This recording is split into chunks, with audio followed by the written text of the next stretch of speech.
Come on in. Come on in. Please hit the like button. Please subscribe. Thanks for being here, everyone. We're going to get into some hot topics, trending topics. We're going to get into a woman that spoke about the industry. And I am surprised that many people don't realize celebrities probably don't want to speak out because they might have been subpoenaed, or they might have an NDA, or they might be a part of the grand jury. This is bigger than most people. Part of the grand jury. This is big. This is bigger than. This is big. When people, I don't think people realize in certain cases, Diddy had an NDA, and in that NDA, there was a lot that was put in that. And remember how he had said, "Oh, I'm gonna give some of the publishing back to some of the artists I work with." Yeah, right, dude. Okay, but let me get through the disclaimer because people are gonna fall in. So, copyright disclaimer: under Section 107 of the Copyright Act of 1976, allowance is made for fair use for purposes such as criticism, comments, news reporting, teaching, scholarships, and research. Fair use is use permitted by copyright statute that might otherwise be infringing. All comments are alleged, in our opinion, and for entertainment purposes only. So last night, talking with friends, they were like, the celebrities knew what was going on. They may not have wanted to go inside that house. And I am surprised that some people are like, people did not know. They knew. Why do you think for the last year, people would say, I left early? You know when people got stuff going on. People are acting like the industry isn't talking. People knew what was going on. And I keep saying that a lot of celebrities probably are not speaking because they were probably under an NDA. Going to some of those parties, I'm sure they had people probably signing stuff. You can't speak, you can't talk because they did not want the leaks. And when people say they left early, I'm sure they did. Because they didn't want to get caught up in those cameras. But don't think, if there was that many subpoenas that went out, if there was a grand jury that formed, if people are caught on cameras, these celebrities know within the last year or two or three or four, they knew what they were doing inside that house. Now, how they get the information, I don't know. Do they go with the most current information and then they fall back? Or do they go from the back in the day, decades to current? Who knows? They may have a younger staff that picks up the current. Meaning the last 5 years with his friends, with his family, with his business partner, with the driver, they may have it broke up to whereas you know what the lingo is, you know what's being said. But I can only imagine that people are thinking that celebrities are quiet. This is different than the other men that's done things that are not okay. I have to be careful what I say. This is different than the other people. Diddy's list of high profile is huge. He was cool with a lot of people. And a lot of people might have partied outside. They might have, but a lot of them might not have. And that's one thing we got to realize when it comes to him, what he's done, the celebrities he knew, were people alleged being blackmailed?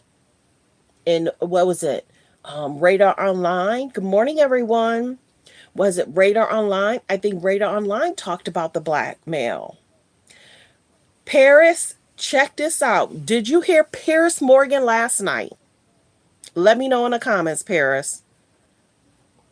I was talking with a friend, and oh my goodness, it was interesting. They talked Diddy. They talked Kanye. They talked, of course, about people voting, not voting. Piers Morgan's show was good last night. I'm actually going to play a lot of it. And there's a young lady that's speaking out. Oh, no, I did not. Girl, I got you. Piers Morgan had Candace Owen. There's like a journalist. I'll have to look up his name. I'm sure they're going to say his name in the beginning. And then a guy, I can't think of his name. I was up late talking on the phone, having a good old kiki. But yeah, that was good. Piers Morgan be bringing people in. And then I also caught that they wanted to pressure Candace about talking about Kanye. And she was like, well, I'm just now getting back from town and I really didn't catch what's going on in regards to the new lawsuit. Didn't she file like added charges or complaints about Kanye? Girl, we know you trying to hang with Kanye. You trying to be cool with Kanye. You think your friend could do no wrong. Candace, I said this before. Candace need to be quiet. Period.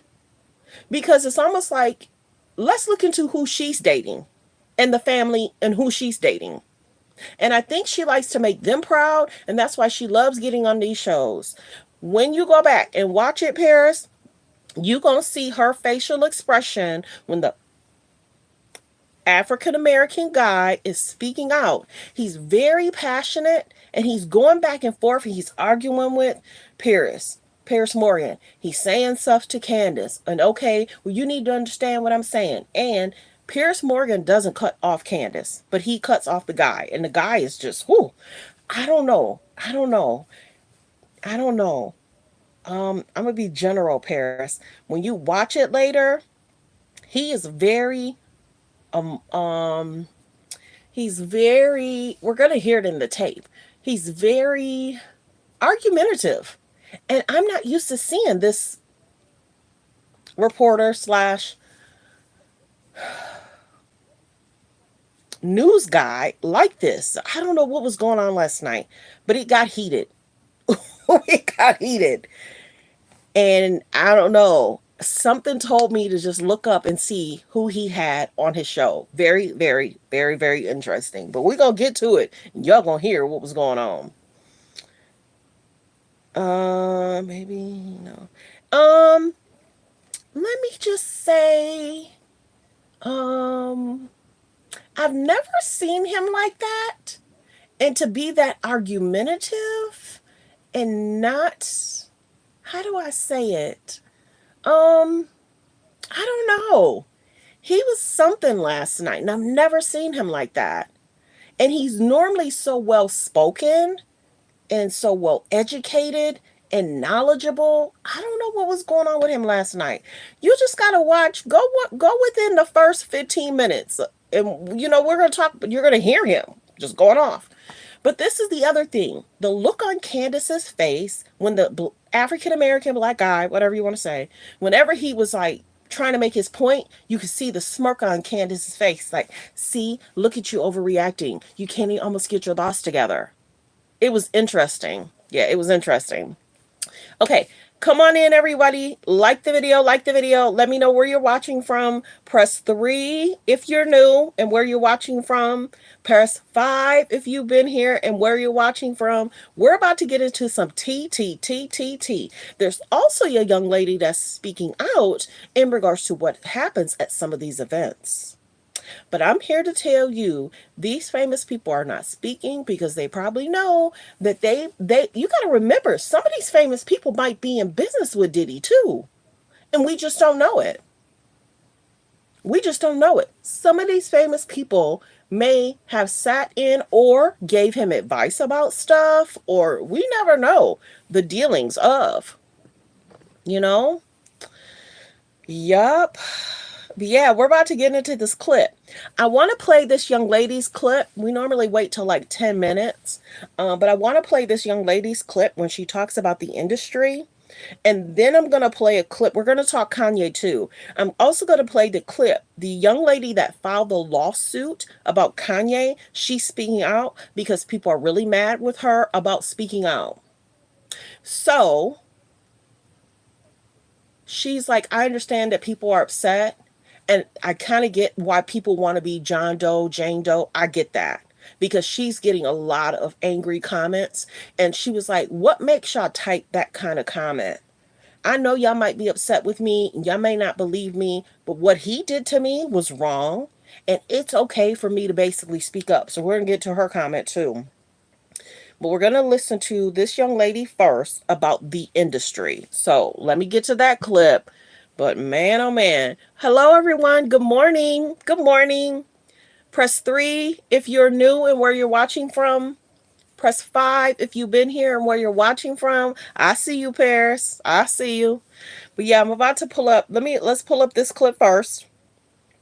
And she's going to talk about the industry. So the Hugh Hefner parties and the Diddy parties have the same formula. It's the same formula. It's a lot of naked, half-naked girls. There's a lot of sex going on. Dot, dot, dot, dot, dot. There's a lot of drug taking and there's a lot of drinking. Dot, dot, dot. They are so similar in that aspect. The only difference is I remember seeing children at Diddy's parties. See? Boom. We're going to get to that. We're going to get to that. Because guess what, y'all?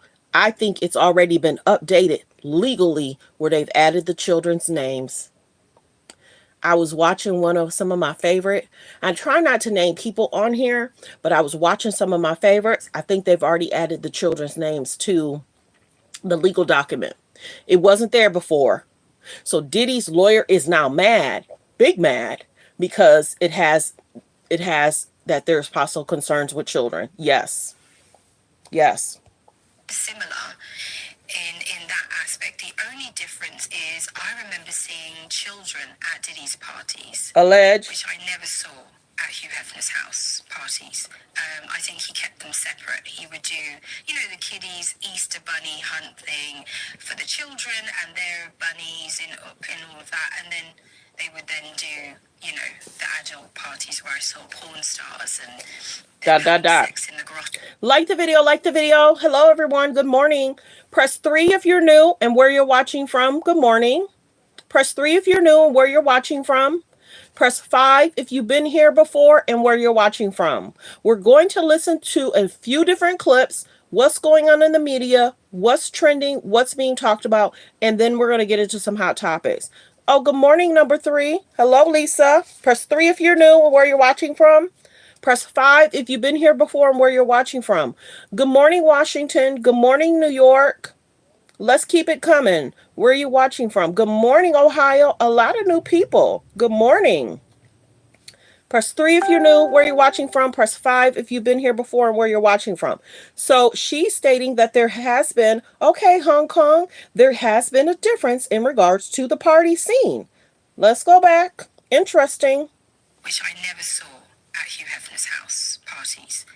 I think he kept them separate. He would do, the kiddies Easter bunny hunt thing for the children and their bunnies and all of that. And then they would then do, the adult parties where I saw porn stars and them having sex in the grotto and threesome. Yeah, you were the only one chatting for a while. That's pretty much normal for me and you, Paris. Bunny hunt thing for the children and their bunnies and all of that. And then they would then... Good morning, Africa. Good morning, Hong Kong. Good morning, Ohio. Which I never saw at Hugh Hefner's house parties. I think he kept them separate. He would do, the kiddies Easter bunny hunt thing for the children and their bunnies and all of that. And then they would then do, the adult parties where I saw porn stars and them having sex in the grotto. And, licking and touching and all. So many people are wondering why this didn't happen to Hugh. We don't know if he was doing the same things. Once this goes to trial, we're going to hear the difference, y'all. We are. And I'm sure there's a bunch of celebrities that went over there. Sorry, hold on. Go away. Yeah, I'm sure we're going to hear the difference in regards to the, once this goes to trial, we're already hearing the difference in regards to the alleged in the drinks, in regards to the alleged baby oil, in regards to the alleged most recent lawsuits going into someone's stock room, allegedly, and having an issue with someone, in regards to going on boats and your phones are taken. There's a lot of differences that we see already. the adult parties where I saw porn stars and them having sex in the grotto and threesomes and, licking and touching and all that. So I became fully aware of the surroundings I was in. Like the video. Press 3 if you're new, where you're watching from. Press 5 if you've been here before and where you're watching from. Good morning, everyone. Press 3 if you're new, where you're watching from. Press 5 if you've been here before and where you're watching from. And please, let's continue to get the likes up. Thank you, you guys. We should get the likes up to 100. You could double tap the screen. It'll do the like. You could hit the like above the video or below the video. Aware of the surroundings I was in. So it just gets me a little... It's like it's a lot because it's not normal stuff that I went through. See? Not normal. Not normal. Let's get to her next clip. Like the video. Thanks for being here, everyone. Let's get the likes to 100. Double tap the screen. It'll hit the like and you'll get like a like. Or hit the thumbs up above the video or below the video. Next clip. I was aware of the Diddy cameras around the home, but I never saw them, you see. So his cameras maybe had been a little bit more hidden. But Hugh Hefner's cameras were very, very old school, so you could see them. They were like right there, So when you hear... This is a former Playboy bunny. I'm getting this from the Daily Mail. Diddy cameras around the home, but I never saw them, you see. So his cameras maybe had been a little bit more hidden, but Hugh Hefner's cameras were very, very old school, so you could see them. They were like right there, So... Okay, you were just strolling and it popped up that I was live. That's cool. When you hear about the allegations and what's happened to these celebrities and them, being in the moment and forgetting there's cameras there and doing the things that they've done, it's very easily done. I'm going to let that play again. So I was aware of the Diddy cameras around the home, but I never saw them, you see. So his cameras maybe had been a little bit more hidden, but Hugh Hefner's cameras were very, very old school, so you could see them. They were like right there, So when you hear about the allegations and what's happened to these celebrities and them, being in the moment and forgetting there's cameras there and doing the things that they've done, it's very easily done. So this is what we have to remember. Some of the people that are speaking out are also saying they came with someone and then that person would disappear for an hour or so and then they would reappear. So whether it's business meetings, whatever, stuff was going down. Okay. So like the video. Press 3 if you're new, where you're watching from. Press 5 if you've been here, where you're watching from. Good morning, everyone. Yep, just browsing, saw that. A young lady that was a previous Playboy bunny. Like the video. Okay. Let me see if I want to go to that or if I want to do something else. Like the video. We're talking hot topics, trending topics. We're talking about this Diddy situation and what's going on. As we know that Diddy's team is not happy that these new lawsuits are filed, and allegedly he's saying he did not do any of this. We're going to listen to this and then we're going to get to that. Dr. Umar Johnson. But he's still my brother. Now, for those of y'all who know how to think deeply, what do Bill Cosby, R. Kelly, Sean Combs, and Kanye West have in common besides being accused of sex offenses? They're all billionaires. They're all billionaires. They are taking down all black male billionaires. There is an all-right frontal assault on black... And doctor, please, doctor, come to the front of the room. If these men have done wrongdoing, they need to be stopped. It doesn't have anything to do with their financial status of being a billionaire. If they have broke the law, they need to be in jail. Okay? Remember, Dr. Umar spoke out about a month or two ago, and he didn't really understand the indictment, nor did he probably sit down and listen to the indictment. He spoke out way too soon, and people were like, no, dude, the indictment gave a good breakdown. You need to go back and listen to the breakdown of the indictment. So it doesn't matter about somebody being a billionaire black man. If you broke the law and you've harmed somebody, you need to be in jail. Blackmail billionaires. There is an all-right frontal assault on black men with wealth. And not only black men with wealth, but black men who stand up to the white power structure. Black men. It don't have anything to do about black and white. People feel that they can break the law and get away with it. It's a problem. I will say this. A judge or jury will have to decide if there's been any wrongdoing on Diddy's side. It's not for me to say. A judge or jury will do that. We're only bringing the information and we're bringing it together so people understand what's being said out there, how they're trying to make it in regards to the color and the money. It's not that. If you make a decision to spike a drink, allege, put baby oil that may have concerns, allege, we don't know. And if there's alleged candy that's spiked or has issues, that's concern. And if there's alleged issues with tranquilizers, mm-mm. And if there's something, if if there's something, if there's something put on a person's body where they can't move, that's concerning. They're all billionaires. They're all. Like the video, like the video. Press 3 if you're new, where you're watching from. Press 5 if you've been here, where you're watching from. Super chats are welcome.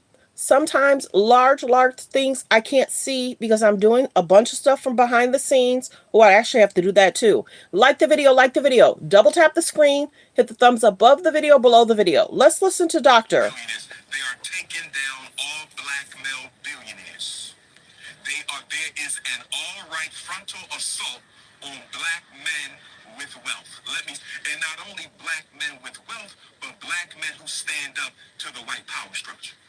Black men who stand up to the white. Bill Cosby tried to buy a major network. That's called standing up to the white power structure. Sean Puffy Combs sued Diageo and he started a black political party. R. Kelly refused to sell his masters. Kanye West took on the untouchables and lived to tell about it. Kanye West took on the untouchables and lived to tell about it. Kobe Bryant was also accused of sex assault. ... R.I.P. to Kobe. R.I.P. to Kobe. Player-led sneaker brand.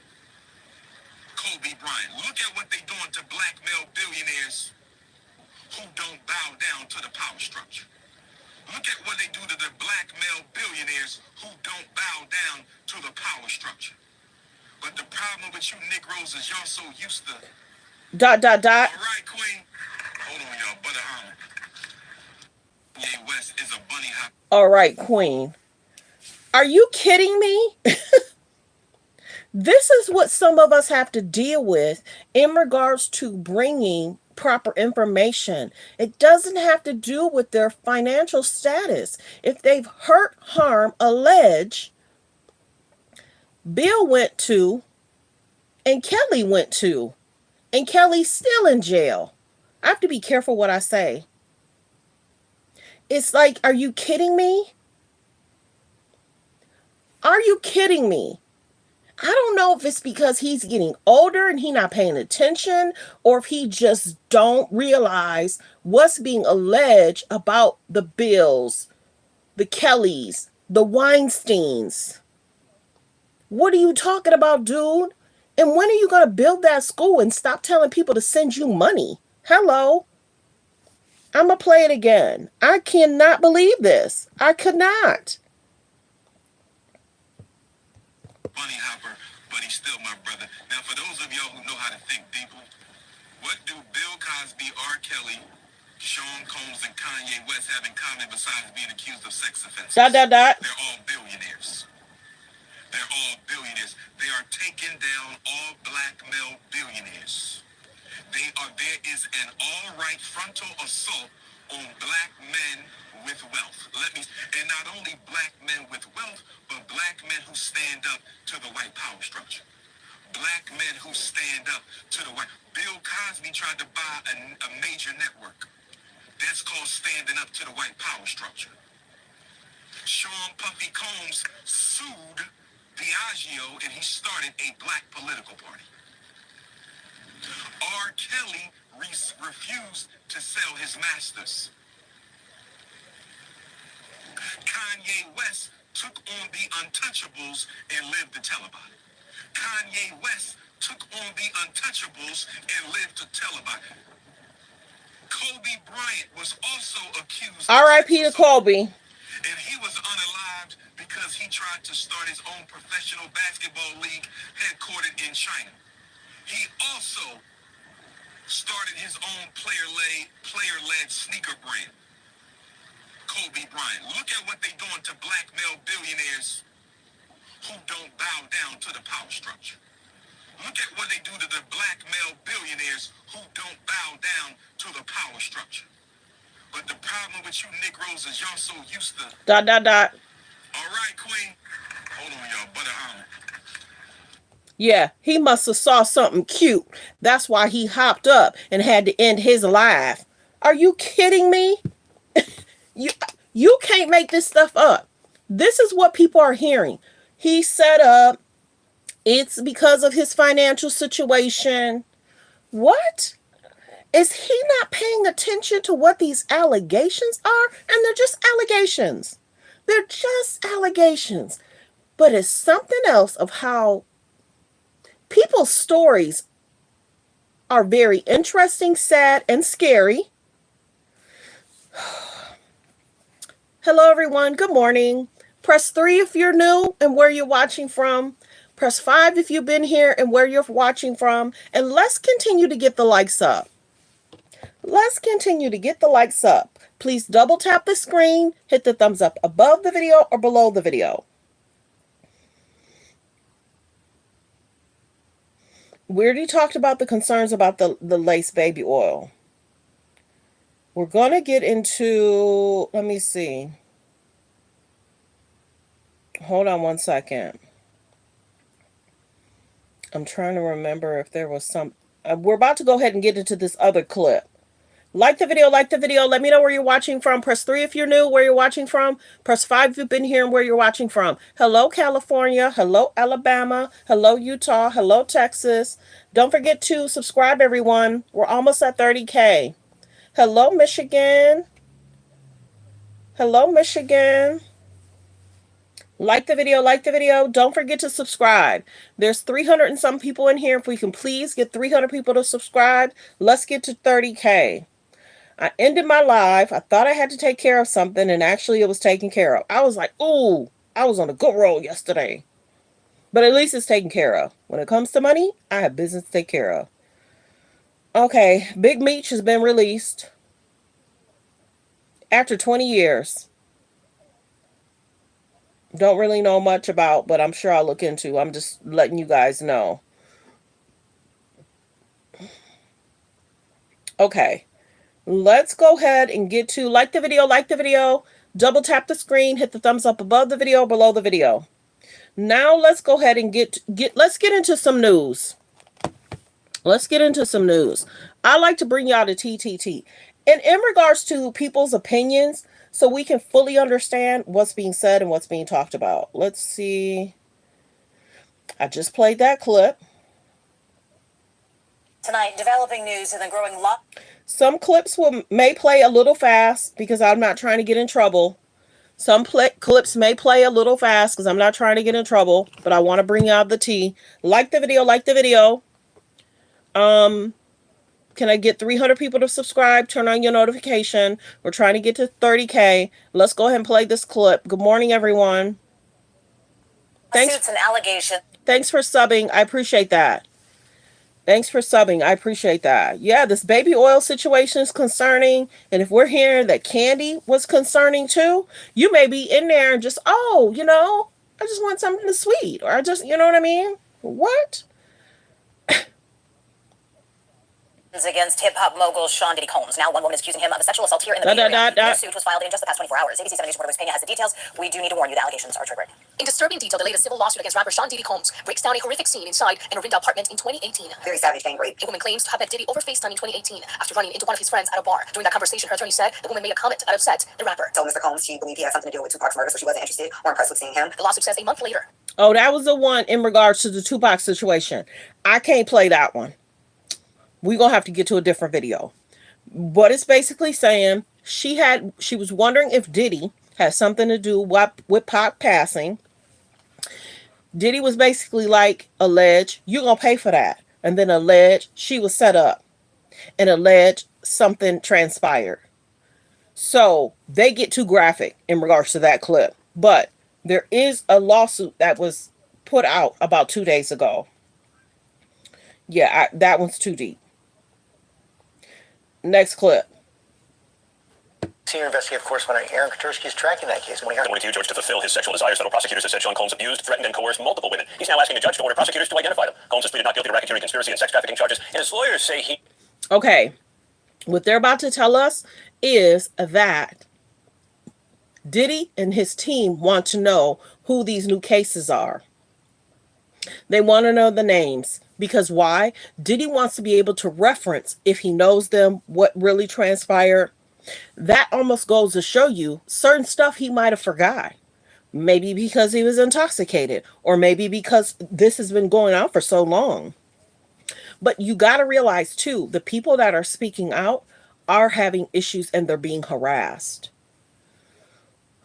Let's play the clip. Needs the names of the alleged victims so he can prepare a defense. Anonymous allegations, the lawyers say, have created a hysterical media circus that deprived Mr. Combs of a fair trial. The music mogul's latest accuser is identified. Her name is Ashley Parham, and she's alleging in a new civil lawsuit that Combs arranged her gang rape as payback for accusing him in the murder of rapper Tupac Shakur. Parham says she was at an apartment in Orinda, California in March 2018 when Combs showed up with an entourage and a knife, doused her with lubricant, and sexually assaulted her, and instructed others to do the same. Combs' legal team did not respond directly to these new allegations, but referred us to earlier statements calling these claims false and absurd, guys. And that's why he was asking to get out. That's why he was basically begging to get out. He knew that these lawsuits were going to be a problem. He knew that. He knew what he's been doing for the last several decades. This is why he wanted to get out so bad. Okay. Like the video, like the video. Thanks for being here, everyone. Press 3 if you're new, where you're watching from. Press 5 if you've been here before and where you're watching from. Let's get the likes to 100. Double tap the screen. They make it easy. To hit the like button is free, free, free. Hit the thumbs up above the video or below the video. Okay, we're about to get into the Piers Morgan interview.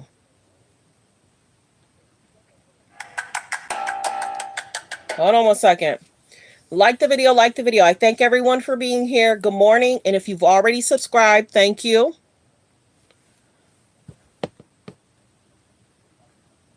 Oh, I cut it down. Hold on. This is actually a contest between a mixed race woman and a very privileged white man who's intrinsically racist, and race has inevitably become a lightning rod and missile leg. Don't forget, it's gonna play fast. It's gonna play fast. And a lot of people have been here before. You just really have to put your listening ears on. You can hear it. You can understand it. Yeah, so many questions. So many questions. Okay. This week, Kamala Harris said that she's open to taxpayer-funded reparations for slavery. She also unveils an opportunity agenda for black men, which included legalizing weed and offering $1 million forgivable loans to black business owners. Most black voters will support it, nobody doubts that. But she's on track to win a much smaller share of black voters than Joe Biden did in 2020. Donald Trump, meanwhile, is on course to make substantial gains amongst black voters. In a little while, we'll debate why that is. But first, we're going to focus on P. Diddy, whose scandal deepens daily, already facing federal charges, including sex trafficking and racketeering. Sean Combs has been hit with a slew of new civil lawsuits, accusing him of sexual assault against 6 victims, one of them a 16-year-old boy. Well, to make this, I'm joined by the host of the Candace podcast, Candace Owens, and the host of Bet News and Upfront on Al Jazeera, Professor Marlon Hill. Welcome to both of you. Candace, good to have you back on Uncensored. Pete. Well, I got to get his name. Diddy. This seems like Behind the scenes, everyone. P. Diddy. This seems like every day the scandal gets bigger and worse for him. Yeah, it certainly does, and I'm not surprised whatsoever. I mean, I think I was on your show before he got arrested, and I brought up what was going on with him, and because I had read through the lawsuit, and it was just one of those things that was unavoidable because there was so much evidence. I mean, there was picture documentation, there was video documentation, and I also want to be clear that the press and the media and the public at large is shocked by what's happening, but we really are just getting to the beginning of everything. There are a lot of people who have been named that have not been brought to heel, people that were above him, music executives, and none of this is shocking, really. I think, yesterday... Fair use, copyright disclaimer. Like the video, Press 3 if you're new, where you're watching from. Press 5 if you've been here before and where you're watching from. Let's continue to get the likes up. We're at 18. Double tap the screen. Hello, Toronto. Hello, Michigan. Double tap the screen. Let's get the likes up. Hello, Texas. Double tap the screen. Hit the thumbs up above the video, below the video. We're at 19. Let's get the likes up. Hello, Florida. Hello, Ohio. Let's get the likes up. Okay, we're at 23. Hit the like button. Double tap the screen. Hit the thumbs up above the video, below the video. The likes are free. Super chats are welcome. $2, $3, $5, $10. It don't matter. A girl's working hard over here. Let's get the likes up. We're at 25. Let's continue to get the likes up. We're at 27. Welcome. We're at 27. Let's get the likes up. Double tap the screen. It's free. We're at 28. Let's get the likes up. Yesterday, my show was at like an hour and 30 minutes, and we had just hit 100 likes. There's no way. Hello, Atlanta. Welcome, everyone. Yep. Welcome. Like the video. Thanks for being here, everyone. Okay, let's get back to the clip. Let's continue to hit that like button, though. A report came out that showed that faith in the mainstream media is at an all-time low, right? I think something like 65% of Americans no longer trust the mainstream media. The Diddy case is a perfect example as to why that is. You have people that spend so much time defending this man. This man was allowed to be with every presidential candidate. He was allowed to throw parties. He was hailed as a hero. And yet behind the scenes, everyone knew that this is what he was engaged in. This was an open secret in Hollywood. In fact, when Kanye last year said that he was a Fed and started speaking about some of these allegations, he was simply dismissed as crazy. People at the upper echelons of society and politics knew about this, and they were okay with it. Fundamentally because he was acting a part. I very much believe what Kanye alleged, that he was acting a part like Jeffrey Epstein, in which he was collecting blackmail over various people that were in Hollywood. And so, like I said, we're at the beginning. We're scratching the surface of this scandal. There are some more big names that are going to have to answer for it. And I think also... So, remember how Kanye did speak out, and he called him an alleged Fed, and he said that the industry knew. The industry knew what was going on. Fair use, and they allowed it. So the silence of certain individuals like LeBron James is quite deafening. A person who claims to care so much about Black life, Black Lives Matter, on the ground, taking a knee. Okay, she's wanting LeBron James to speak up. They caught him coming out of something, and I think he had said he won't speak until it becomes more publicly known or something. These celebrities, I'm telling you, they're not going to speak up because they may be on tape and they may be under an NDA. Some of them are scared. They might have been a part of the grand jury or got a subpoena. And if they do say something, the news, the media, the lawyers are watching. They may say, okay, you want to speak? We're going to subpoena you to find out what you know. Okay, that's fine. But now you have a friend of yours who has been on camera beating a Black woman. Okay, when that happens. You also know that you have various Black people speaking out about how they were abused by him, and you have said nothing. So I don't like the hypocrisy behind that. Yeah, I think it's a good point. I mean, Mark, there are lots of big names being dragged into this. We don't know where the truth lies with that yet. But certainly people like LeBron have been deafening with their silence for the reasons that Candace just articulated. It reminds me a little bit of Epstein. Are y'all surprised she's poking at LeBron? We understand why, because LeBron said, ain't no party like a Diddy party. And I did a remix on one of my shorts. Why is she poking at or looking at LeBron? Yeah, he's well-known, famous. He's happy that his son is in the NBA with him right now. There's other high profile that's been looked at, talked about. She's going to generally mention LeBron, Ashton Kutcher. She's going to mention other names. But it's interesting, your buddy, Candace, Kanye West, got his own concerns. Candace. But yeah, I think she likes to talk so her husband's family will feel good and proud about what she's doing.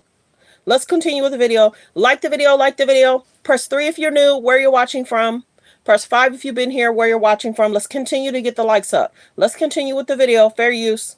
In relation to all the apparent taping of videos and pictures and stuff that was allegedly going on, and we'll see what that plays out like in a courtroom. But it also reminds me of Harvey Weinstein in the sense that there you had somebody in the movie industry, as big as P. Diddy, well, I think the most Oscar-nominated person in the history as a producer in Hollywood, where everyone must have known something about it, right? I mean, I knew that Harvey was a pretty bad bully and all the rest of it. And it must have been more than an open secret amongst a lot of those celebrities and Hollywood crowds. Did you know about Diddy, Piers? No, I didn't know. I mean, I met Diddy a couple of times. I mean, here's what the point. The analogy I'm going to make is, I met Diddy twice for about 10 minutes.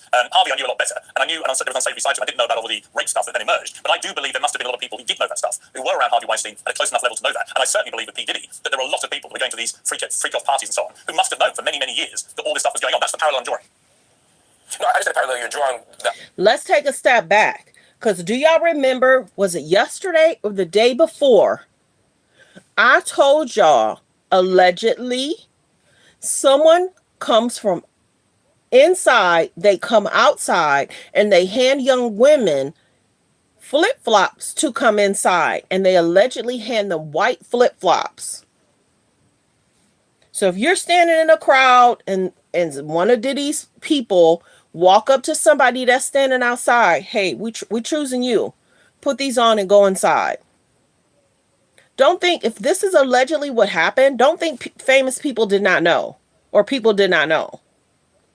So there's two different types of parties. That I'm disputing is just the idea that everyone knew. But I just think a lot of people have to know. Of course. We're not in disagreement about a few things. First, everything that Diddy has been accused of is despicable and indefensible, and I hope that he is held accountable in all the ways that are fair and just and reasonable. There are, who knows how many victims? There are lots of allegations. I have no doubt that lots of the allegations are true, and as Candace said, I have no doubt that lots of people have known for a long time. And there are lots of reasons why people didn't come forward. Some of it is good old-fashioned, Hollywood culture, which is people are getting exploited, people are getting hurt, people are getting harmed. But as long as it's the Old Boys Network, we don't care. And Diddy became one of the Old Boys Network. The Old Boys Network isn't just old white men; it also includes powerful, rich black men. Not in the same way, but certainly people like Diddy are in that mix. I don't disagree with that. I'm very uncomfortable throwing LeBron James' name out there as someone who knew something or has some. Well, I think on that. I think Candace was quite careful how she worded that. She didn't say that he knew. She just said he's been deafening by silence, which he has. He's been very. Only because that's what's been playing everybody's head. Ain't nobody like a Diddy party. We don't know what he knows. We don't know what he knows. But we understand that Diddy has a lot of friends. Like the video. Please like, comment, and subscribe. Press 3 if you're new, where you're watching from. Press 5 if you've been here before. Let's continue. My show goes fast. I don't sit and go over a subject for 15 minutes and then, we go to the next subject for another 15. My show goes fast. The videos go fast, so I'm not getting in trouble. And I bring the TTT. If you've been here before, then you know. So press 3 if you're new, where you're watching from. Press 5 if you've been here before and where you're watching from. Let's continue. Very vocal about a lot of other issues involving the black community in America. Why is he so silent? Just because it happens to be somebody he used to party with. It's just interesting. It is interesting. I want to caution the audience not to jump to any conclusions about why LeBron has. Again, let me be very clear. LeBron should speak out about this because something awful happened, and he has a duty. I think all public figures have a duty to speak out against awful, morally atrocious things that happen. LeBron was asking, like I said, he was basically saying, I'm not making no comment. Don't want to leap to a conclusion. I'm not saying Candace, I'm not saying you did, but I don't want to leap to a conclusion that there's some other sort of reason why he made that. The other thing here is... I just remember. Well, the point I was going to make just on the point you made. All I was going to say is... Let me go first. The point I was going to make about... You go first. You just made a really good point. So I want to make a point of it. They're going to go back and forth. They are. So we got to prepare ourselves that they're going to go back and forth. Press 3 if you're new, where you're watching from. Press 5 if you've been here, where you're watching from. Let's continue to get the likes up. The likes should be at 100. Yes, the TTT, baby. For sure. Some stuff people may see the clips. Some people may not. I try and do a little research. 10 minutes here. 30 minutes here. I try and do a bunch of shorts. I try and balance it out. And I don't catch everything. Like the Erica Mena thing and Safari. We had talked about Safari. And then later on, Erica had made her statement. And then she got the kids in the background. They making their little statements. So some stuff I go in the morning. Hello, watching from Mississippi. Welcome from Mississippi. Welcome, Mississippi. Is Mississippi where they have the red dirt? Some people have talked about that. Or is that something that was back in the old days? They still got red dirt out there? Okay, let's get to the clip. Continue to hit the like button. I think that the point I would make was when Harvey Weinstein went down, there was an absolute stampede of celebrities in Hollywood who rushed to distance themselves and publicly denounce it. And I just noticed that with P. Diddy, there's been a very, very, very small number of high-profile black celebrities, including sports stars, entertainers, and so on, who have chosen. Like I said, I don't think celebrities are speaking out because of the NDA, and I think they're worried about being a part of this court case. To do that yet. So there's a marked difference between the way these two scandals have played out in terms of how many high-profile people are prepared to go, this is disgusting. Well, I think there's another thing here, right? Harvey Weinstein was a predator, full stop, right? Diddy is, based on the evidence, a predator, full stop, and some other stuff. And there are a lot of people, based on what I know, people I've spoken to, the stories I've heard, and the rumors I've heard for 20 years now, about Diddy that aren't always about predation. And that's the complicated thing here, right? A lot of the details, a lot of the gossip, a lot of the nastiness, I'm not going to understand. The thing is, a lot of the subtext from Diddy isn't about predation, it's around sexuality. And so a lot of people aren't really outraged, especially in the hip hop community, that Diddy was preying on underage girls allegedly, or that he's being a Cassie allegedly. Some people are just weirded out that he may have been having sex with dudes. And so there's multiple things happening here. So a lot of people in Hollywood who are being quiet on Diddy, they're not being quiet because they knew he was doing something illegal. Some of them are quiet because they were at the parties, they were at the freak offs doing freaky stuff. And the freaky stuff isn't illegal, but it can ruin your career in society. Candace, it's homophobic, so it's a lot of things mixed in. Okay, Candace, you're raising your hand. I think I know why, but go ahead. We're about to hear Candace speak. Diddy's allegations are somewhat similar to other people that's gone to jail or that has concerns with the law. So let's continue. Like the video. Press 3 if you're new, where you're watching from. Press 5 if you've been here, where you're watching from. Let's continue to get the likes up. Yeah, I agree with you in some ways. What I would just add is it's without question because they did not know that he was reporting them. I mean, when I read that lawsuit, Rodney made it very clear that he had hidden cameras. And if you are a person like LeBron who says ain't no party like a Diddy party, you got Ashton Kutcher talking about what happens at Diddy party stays at Diddy parties. But finally you learn via the press that actually Diddy has been collecting evidence on all of you and you don't know where those tapes are. That will buy your silence for quite some time because you're hoping that if you keep your head low, you're not going to be revealed as one of these people that was engaged in some of these acts, whether they were heterosexual or homosexual, it doesn't matter. Maybe you're just cheating on your wife and you don't want that to get out into the public. Maybe you were, as Cat Williams described it, in one of the rooms. See, you could have been there cheating on your wife.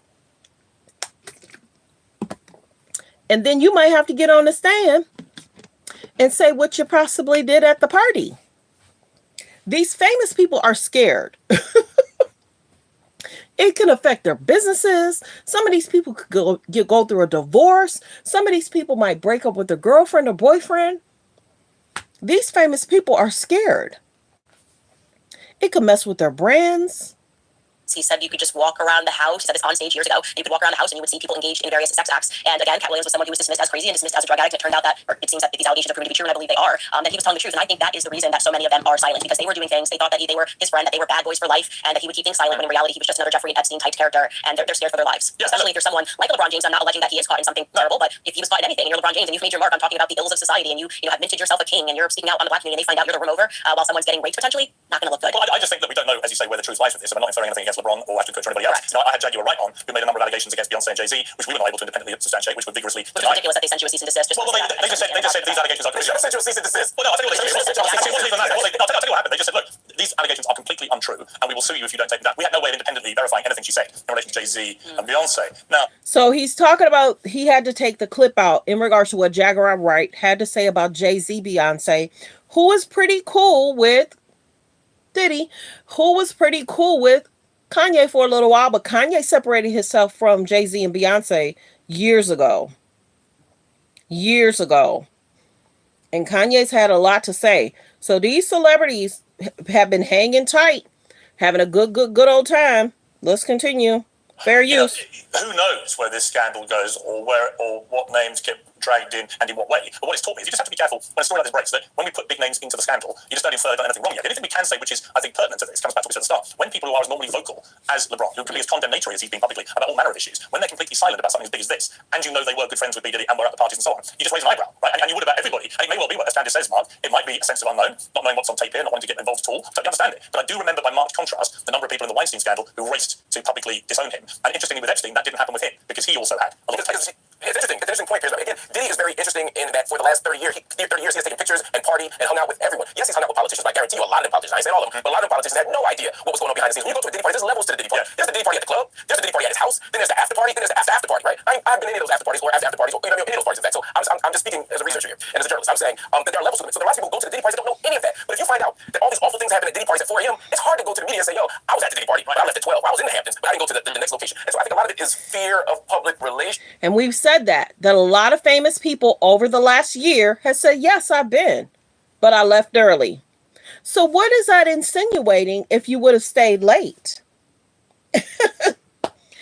You're covering yourself and you're saying, yes, I've been to the parties, but I left early. You're insinuating that something might have happened late at night. Like the video. Press 3 if you're new, where you're watching from. Press 5 if you've been here before. Like the video. To hit the like button, it is free. Thanks for being here, everyone. And I think to Candace's point, I don't think it's a coincidence that Diddy has all these strategic alliances with every single person in Hollywood, black or white. And I think Harvey Weinstein didn't have those types of relationships, so it was much easier for people to run from him. The other kind of hypocrisy, though, Candace, which really gets my go with this. Take somebody like John Legend, right, who decided to rewrite the lyrics to Baby It's Cold Outside because it endorsed sex. They about to talk about John Legend, baby. Listen up. Like the video, like the video. Misconduct, which obviously was completely preposterous. It's one of the most innocent, flirtatious videos ever made back in the 60s about a beautiful love song. And it was completely misappropriated by No, it was rapey. Back it off. Baby, it's all Piers. Baby, it's told, do you want to come in for a drink? It's cold outside. Do me a favour. Anyway, he keeps saying no, he keeps trying to get inside. It was harmless flirtation, which completely misconstrued deliberately by John Legend to tick all the right virtue-signaling boxes. But here's my point. What has John Legend said about P. Diddy? He was enraged by the 1950s video of harmless flirtation. So much so he rewrote the lyrics, Candace. But he's not enraged enough by what he's reading about P. Diddy, someone he knows well, to make any comment that I've seen so far. Right, and that is the reason why people can't stand the Hollywood types, and rightfully so. I mean, John Legend has always been a walking contradiction. He speaks often, oh yes, the bullying of this cute Christmas song that everybody loves, and I'm still going to play the original lyrics forever. But his wife is sliding into the DMs notoriously of teenagers and telling them they should kill themselves and offering this small apology. Like, I'm really going to take some time off and think about this. So you married a bully. You have been at so many parties, friends with these people. You constantly purport that you're fighting for social justice on every cause. Like I said, the real litmus test was the video, which Diddy owned. That was him beating Cassie on tape. Okay, so forget if you're like, you want to play the card of, well, it's innocent until proven guilty. I know people are making all these allegations, but I'm going to wait. Where were you on the topic of Cassie being beat to a pulp on camera and Diddy offering a still meandering apology? I would just like to finish if you don't mind. You're allowed to there. We don't seem like there's a buzzer here, so I can't finish my thought. But you know, and that's what has become so problematic is they are constantly virtue signaling to the public about how great they are because they're not voting for Donald Trump. Donald Trump's such an awful person because he maybe cheated on his wife 16, 20, 30 years, whatever it is, and they just cannot muster that same energy when they're looking at proof, which somebody comes out and says, "That's full accountability. I did beat her. That's me." Yeah. It's ridiculous. Okay, Mark. So here's my response. I didn't mean to interrupt you, Candace. Again, there's a sound of that. I thought you paused. I wasn't trying to be rude. Forgive me. Like the video, like the video. Let me know where you're watching from. Press 3 if you're new, where you're watching from. Press 5 if you've been here, where you're watching from. Continue to hit the like button. We're at 42. Double tap the screen, please. And please, if I can get 200 people to please subscribe and thank you. And turn on the notification bell. Let's continue. We're saying that John Legend didn't respond to Cassie or to the Diddy parties, and we're saying this as if it's true, but it's not true. So I just want to read to you what John Legend actually said in response to this. And he said it months and months ago. He said, I was horrified by the descriptions I read before the video evidence came out, meaning he believed Cassie even before the video. He then said that absolutely it's something that needs to be brought to light when it happens. He said, my default stance is to believe women when they make these accusations and to make sure that we do whatever we can to support women. He also said that he was specifically horrified of this. And then he said regarding to the other Diddy stuff, he said what he's accused of is shameful, and he said all the other victims that have alleged that he's abused them, it's quite a shame for them too. I really just want accountability and healing. So I think this is an opportunity for us to say this is why we shouldn't jump to judgment. We're on national, international television. Cassie getting John Legend for not doing the very thing that he actually did. And all I had to do was like John Legend did it. It came up first. So if you guys want John Legend apology, if you don't edit this. Yeah, okay, so here's what I'm saying about that. It's right that you pointed that out. My understanding is that were comments he made back in May, not since we've had the raft of charges against Diddy, is what I'm talking about. So there's been nothing, it's been a deafening wall of silence since the charges. That's what I'm talking about. We were just talking about Cassie. I think Candace was talking about Cassie. He did make a statement in reference to that, and that should be acknowledged. So that's fair enough. I actually did not see the statement that he made about Cassie and read it in its entirety. So if I missed that, I'm more than happy to own it. I did not see him make a statement, and typically when he makes a statement, it's everywhere. So I guess they just hadn't picked up on what he said about Cassie, and he did great. I'm glad that he's one person in Hollywood who said something because that was the most troubling for me with LeBron James. Like we actually have video evidence of this. Like everybody should be saying something about this if you purport to care about women. And him and Chrissy Teigen are typically very loud on topic, his wife especially. So if I missed that, and he said something about Cassie, good for John Legend. That makes he and I are on the exact same side on that. But it's not enough that it's just John Legend. Like there needs to be a lot more people in Hollywood that are speaking out about what's happening. Let me ask you. There's a race piece to this too. Can we talk about the race piece to this? I'm sorry. I was literally about to ask you about that. So you go ahead. It's really fascinating, right? So we're saying Diddy does this awful thing. Again, Diddy, despicable, monster. No defense of Diddy. We're asking all the prominent black people to speak out against it, right? But there is never a call for white people to denounce the. Like no one says everybody who are Harvey white guys are Harvey white. Yes, there was. To say something. Yes, there was. Of course there was. No. Literally everyone ever was after the pandemic, and most of them rushed to do it. Like I said, I don't think Mr. Wine ... might have had an NDA like Diddy probably had an NDA for these people to sign.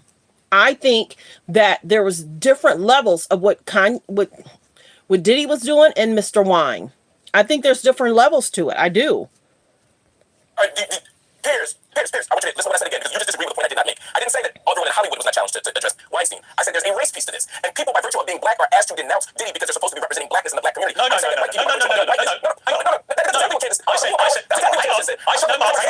saying every black person has to comment on it because they're black. I'm saying I've been struck by the fact there is a massively smaller number of high-profile black celebrities who have spoken out comparative to what happened when Weinstein went out. So you're right that there is a race element to this, but it's the reverse one. Hang on. Let me finish. It's the reverse point to the one you're making. It actually is skewed against the white guy. He got more of a lambasting from celebrities than the black guy who's done arguably worse stuff.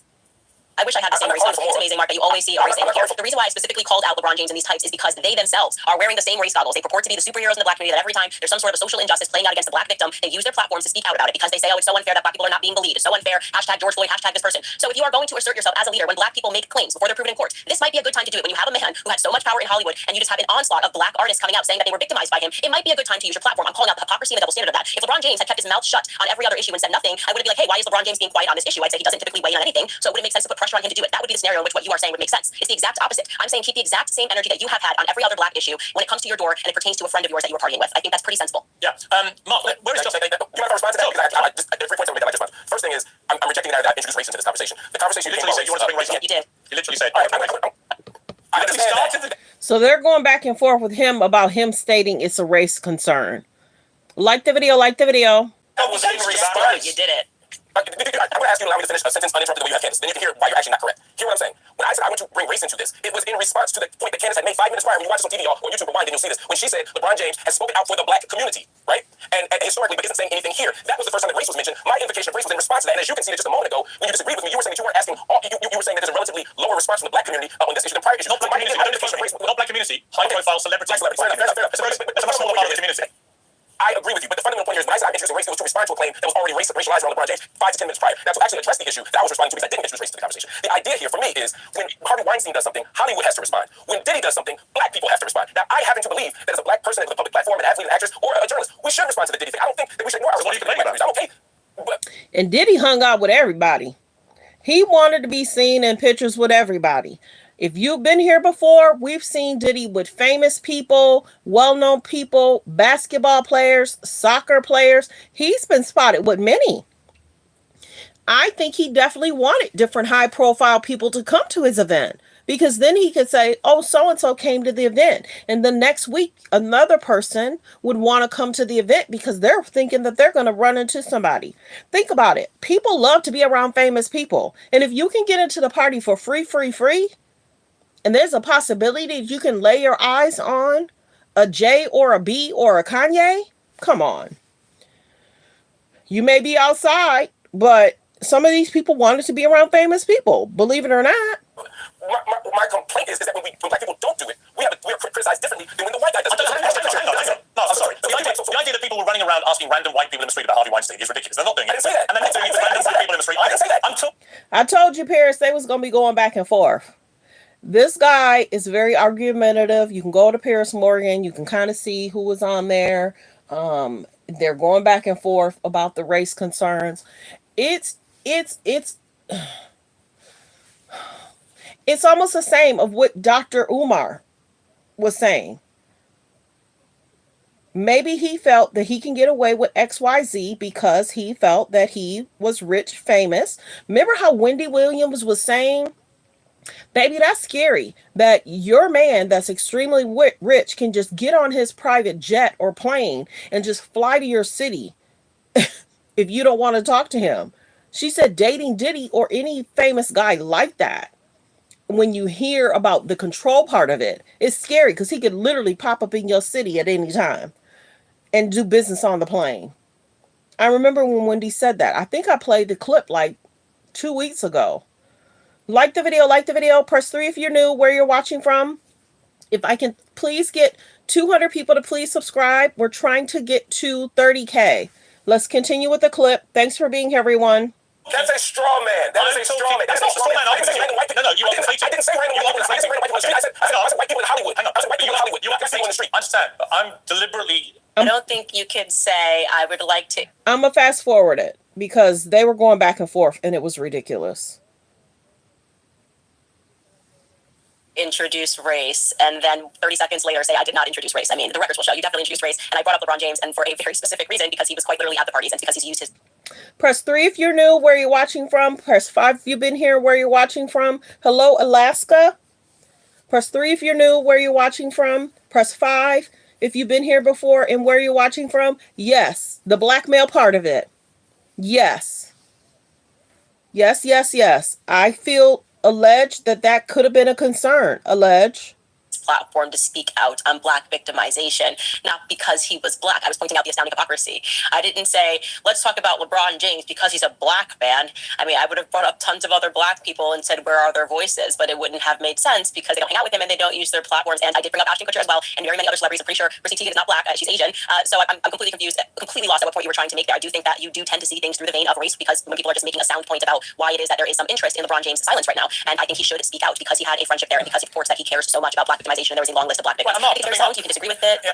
And this is the biggest thing. Praying for the alleged victims. I get some people may feel that this may be an attack on a man that's very famous, well known, but it doesn't have anything to do with the status of. It's the concern of. Even this guy is trying to say, Piers Morgan, I need you to understand that people are asking African American led black people to speak up, but they didn't say that same thing to the Weinstein. They were just asking people to speak up if they experienced anything with the Weinstein. Let's continue with the clip. Let's continue to focus on what's being alleged. And let's continue to focus on the alleged victims and what the alleged victims went through. It sounds horrifying. It sounds scary. It sounds like if you could not move, and kick somebody off and push them off of you or hit them in a spot where it would make them go, ugh. It's scary to think that somebody could put something on you, have you drink something, and your mobility, your functioning is not something where you can fight somebody off. Very evil, very nasty, and very, very scary. So if there's any other famous people that's doing that same thing, allege that he had did, allege, they're stopping now because they could be next that's going to be put in jail. I had to take a breath, Paris. Real talk. No woman wants to go to the event and she's scared or fearful. I'm here. A lot of these girls are saying, I'm here for music. I'm here for music. I'm not here to do that. And some of these people probably have boyfriends that they probably broke up with. If something happened to them, they're feeling weird and icky. And then you got to go to the hospital. You got to talk with the police. And this went on for years. And if Kanye was right about him being an alleged Fed, shame on them, because y'all let y'all homeboy do all this. Y'all act like y'all ain't got ears to the ground. They send people in. What is that? When you work undercover? Y'all couldn't have worked undercover and stopped this 10, 15 years ago? Man, come on now.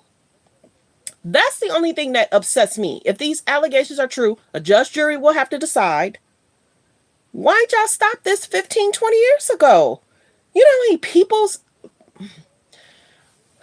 many people are now forever changed on what they experienced at an alleged event?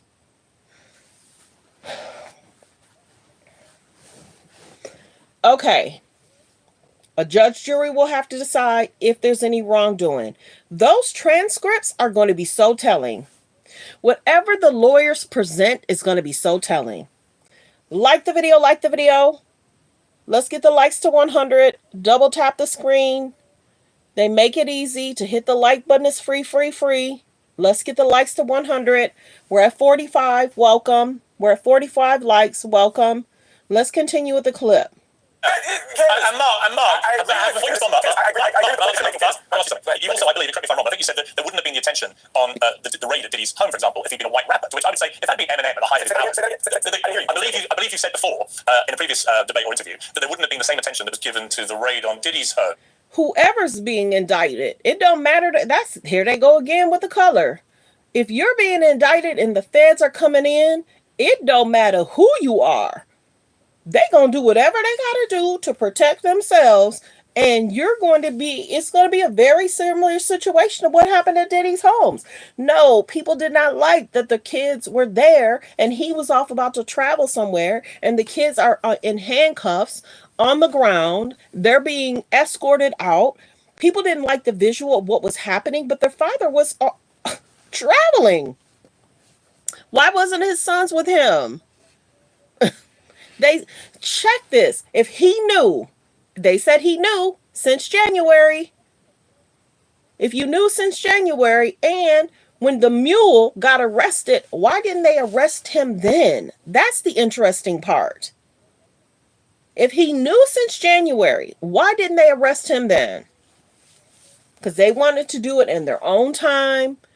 They wanted to bring him into New York, New Jersey, wherever he was at that hotel. They didn't want to get him with the mule. They were still probably pulling information, gathering and crossing those T's, dotting those I's. And maybe they didn't want to do that in front of his daughters. I don't know. But why did he get arrested with a mule? Sad. It's sad and sad. It's very sad. Let's continue with the video. Can I please get 300 people to please subscribe? We're trying to get to 30K. I thank everyone that's already subscribed. Thank you, thank you. Let's continue to hit the like button. Yeah, the parties of all parties got him put in jail until his trial. And the judge jury is going to have to decide what happened. If it had been a white rapper, I didn't say that. You didn't say that. I did not say that. What did you say? You can disagree with that point too, but you disagree with me. Okay, feel free to agree with me. So apparently on the documentary, just to clarify, on the documentary with TMZ, that's what I'm told is where you said that. It's hard for me to imagine that had this been many other celebrities, particularly white celebrities, that their children would have been in handcuffs and they would have been forced to stare down the barrel of guns and seen armored tanks. It just seemed like a lot for a raid of a music producer. Right, I know the documentary reference. I wish you would have watched it with all due respect and even know I didn't say that. I'll tell you what I said. What I did say was not the attention. Diddy is an international superstar. Black, white, red, or yellow. We should be watching Diddy. And there's no reason why race is playing into the why we're watching it. That had nothing to do with what I'm talking about. What I'm talking about was the actual nature of the raid. Typically, unless you believe, and this is what I was arguing at the time, unless you believe that Diddy was an armed threat, there was no need to handle his children, who were not at the time charged with anything in the way that they did. There was no reason to have. But the thing is, the feds did not know what the children got on them. They're going to protect themselves. Hello, we finally get them in his home. There's a raid. They're going to do the raid how they need to do the raid. They're not going to baby them. If you're up in there and they don't know what's all, and who and what, they're going to protect themselves. If you look at the Cassie's lawsuit, how do they not know that people aren't going to try and harm them? A raid is a raid. Now we got to distinguish when they finally do the raid. His children should be treated with care. Your dad is traveling. If Diddy cared, all his family would have stayed with him every step of the way since he knew since January that he was being alleged investigated. His children should have stayed with them then. You know what I'm saying?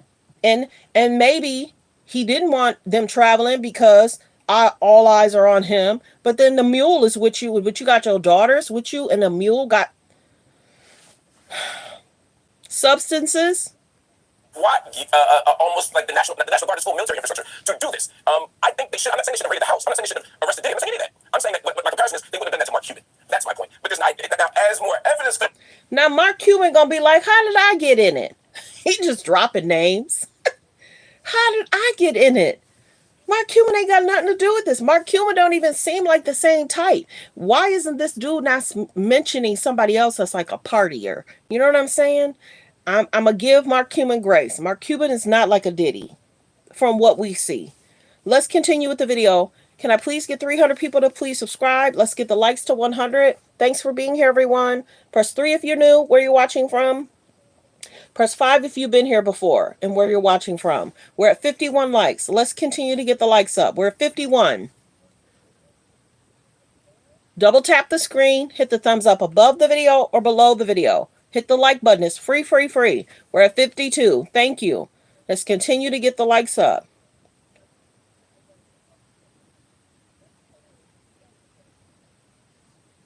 Let's continue to get the likes up. We're at 54. Thank you, thank you. Let's continue with the clip. Hang on. On that point, you said they wouldn't have done it to Mark Cuban. Mark Cuban is a massive celebrity in America. If he had been doing what we now know from this charge sheet against P. Diddy, he's accused of doing, damn right they'd have done that to Mark Cuban. These are not like small. These are not small allegations. Have you read the charge sheet against Diddy? You know what he's accused of. That's not what I'm disagreeing. You're saying the nature of the raid would not have been as over the top if it had been Mark Cuban because he's a white guy, right? Is that what you said? I actually don't think it's quite that simple. I think the rapper part of it has a lot to do with it. They might have done that to evidence. It's not truly racial. I'm saying, what is the point you're making? Everybody understand it. I promise you, just pro tip here, journalist. If you let me finish this, you'll go. What I'm saying is that with Diddy, as opposed to say Mark Cuban, just use that example. There's an assumption that he and Mark Cuban is committing awful acts on Harvey Weinstein. We don't need tanks. We don't need to tie his children up and make them sit outside because there's no reason to believe that those children are going to do harm. There is a default assumption that there's going to be a level of danger attached to Diddy. Let me stop it there. When when his situation happened, I don't know how that transpired. When Bill had a situation, I don't recall how that happened. When the Kelly's situation, I don't recall how that happened. But I know what happened in regards to the diddler. I know we're knowing what happened to the diddler. These celebrities was doing stuff they ain't had no business doing. So it's also letting other people know. It's like, if you're doing these same things, we're going to get you. It took them decades to get him. Like the video, like the video, like the video. Let me know who y'all think is next to be indicted. Who's going to be part of the RICO case? Who's a part of the grand jury? Who's going to have to take the stand? Like the video, like the video. And aren't even consistent with the charges. Again, he's a monster. Right? But they don't usually break into homes with tanks and machine guns for child molesters. You know, child molesters are the worst people in the world. Well, it depends how many guns they think the person has. I would imagine. Candace, back to you.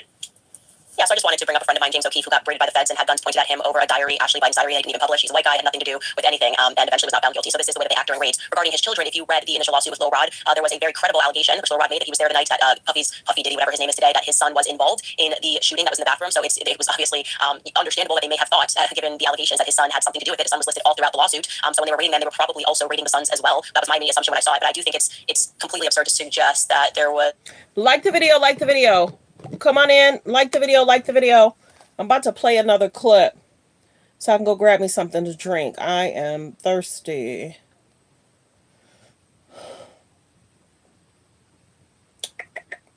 Let me go. Like the video, like the video. I hope everyone's doing well. I hope everyone's having a good morning. And if y'all did not catch, I'm going to mention this because I'm seeing it. I don't want to forget. Roc Nation and the NFL has extended the deal on the Super Bowl halftime show.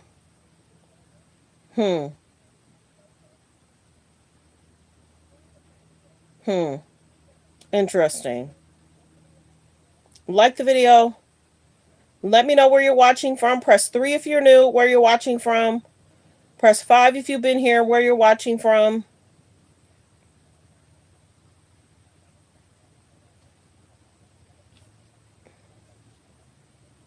Let's get the likes to 100. We're at 56. Let's get the likes to 100. We're at 56. And if I can also get 200 people to please subscribe, and thank you.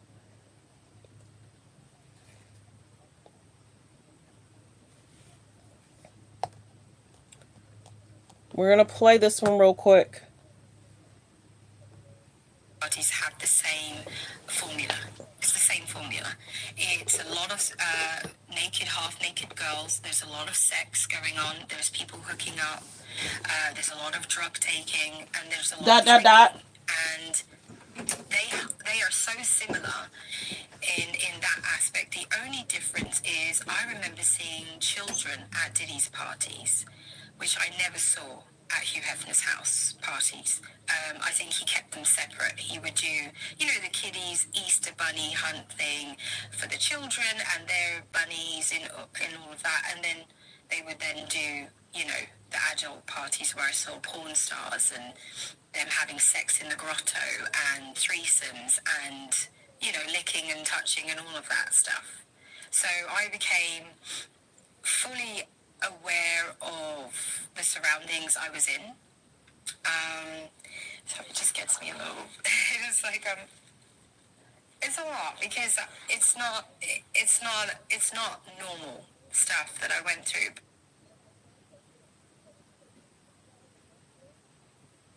So the Hugh Hefner parties and the Diddy parties have the same formula. It's the same formula. It's a lot of naked, half-naked girls. There's a lot of sex going on. There's people hooking up. There's a lot of drug taking, and there's a lot of drinking.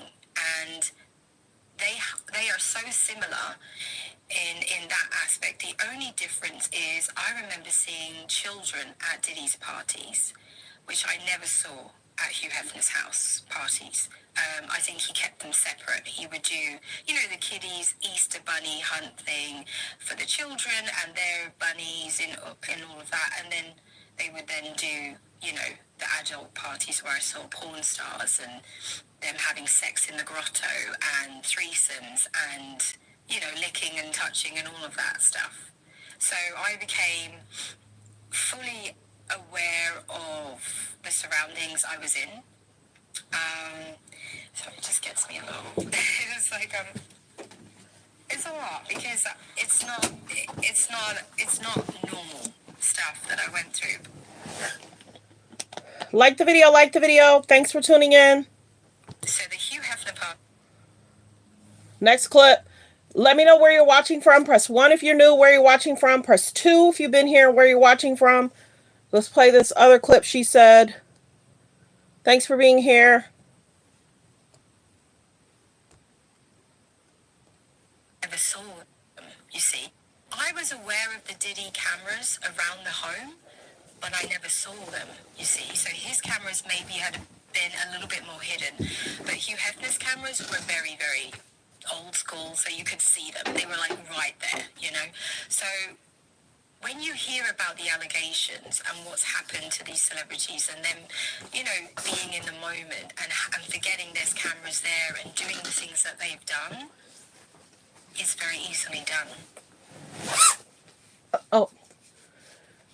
So that's what she had to say. I was aware of the Diddy cameras around the home, but I never saw them, you see. So his cameras maybe had been a little bit more hidden, but Hugh Hefner's cameras were very, very old school, so you could see them. They were like right there, you know. So when you hear about the allegations and what's happened to these celebrities and them, you know, being in the moment and forgetting there's cameras there and doing the things that they've done, it's very easily done. And I don't think we ever heard that he was a Fed. You know what I'm saying? And people going to the house, that might have been a little bit of a different situation. I don't know. Let's get back to the original clip. Welcome, welcome. Like the video, like the video. Let's get the likes to 100. Was any sort of rap or black motivation behind the raid? Like I said, James O'Keefe's a Like the video. Press 3 if you're new, where you're watching from. Press 5 if you've been here, where you're watching from. And if I can please get 300 people to please subscribe. We're trying to hit 30K. We're trying to hit 30K. If all 300 subscribe, we'll be very close. So if you've already subscribed, thank you. Example, and they Let's continue did not with the have clip. anything. They had no reason to rage. Let's continue with the clip. Fair use.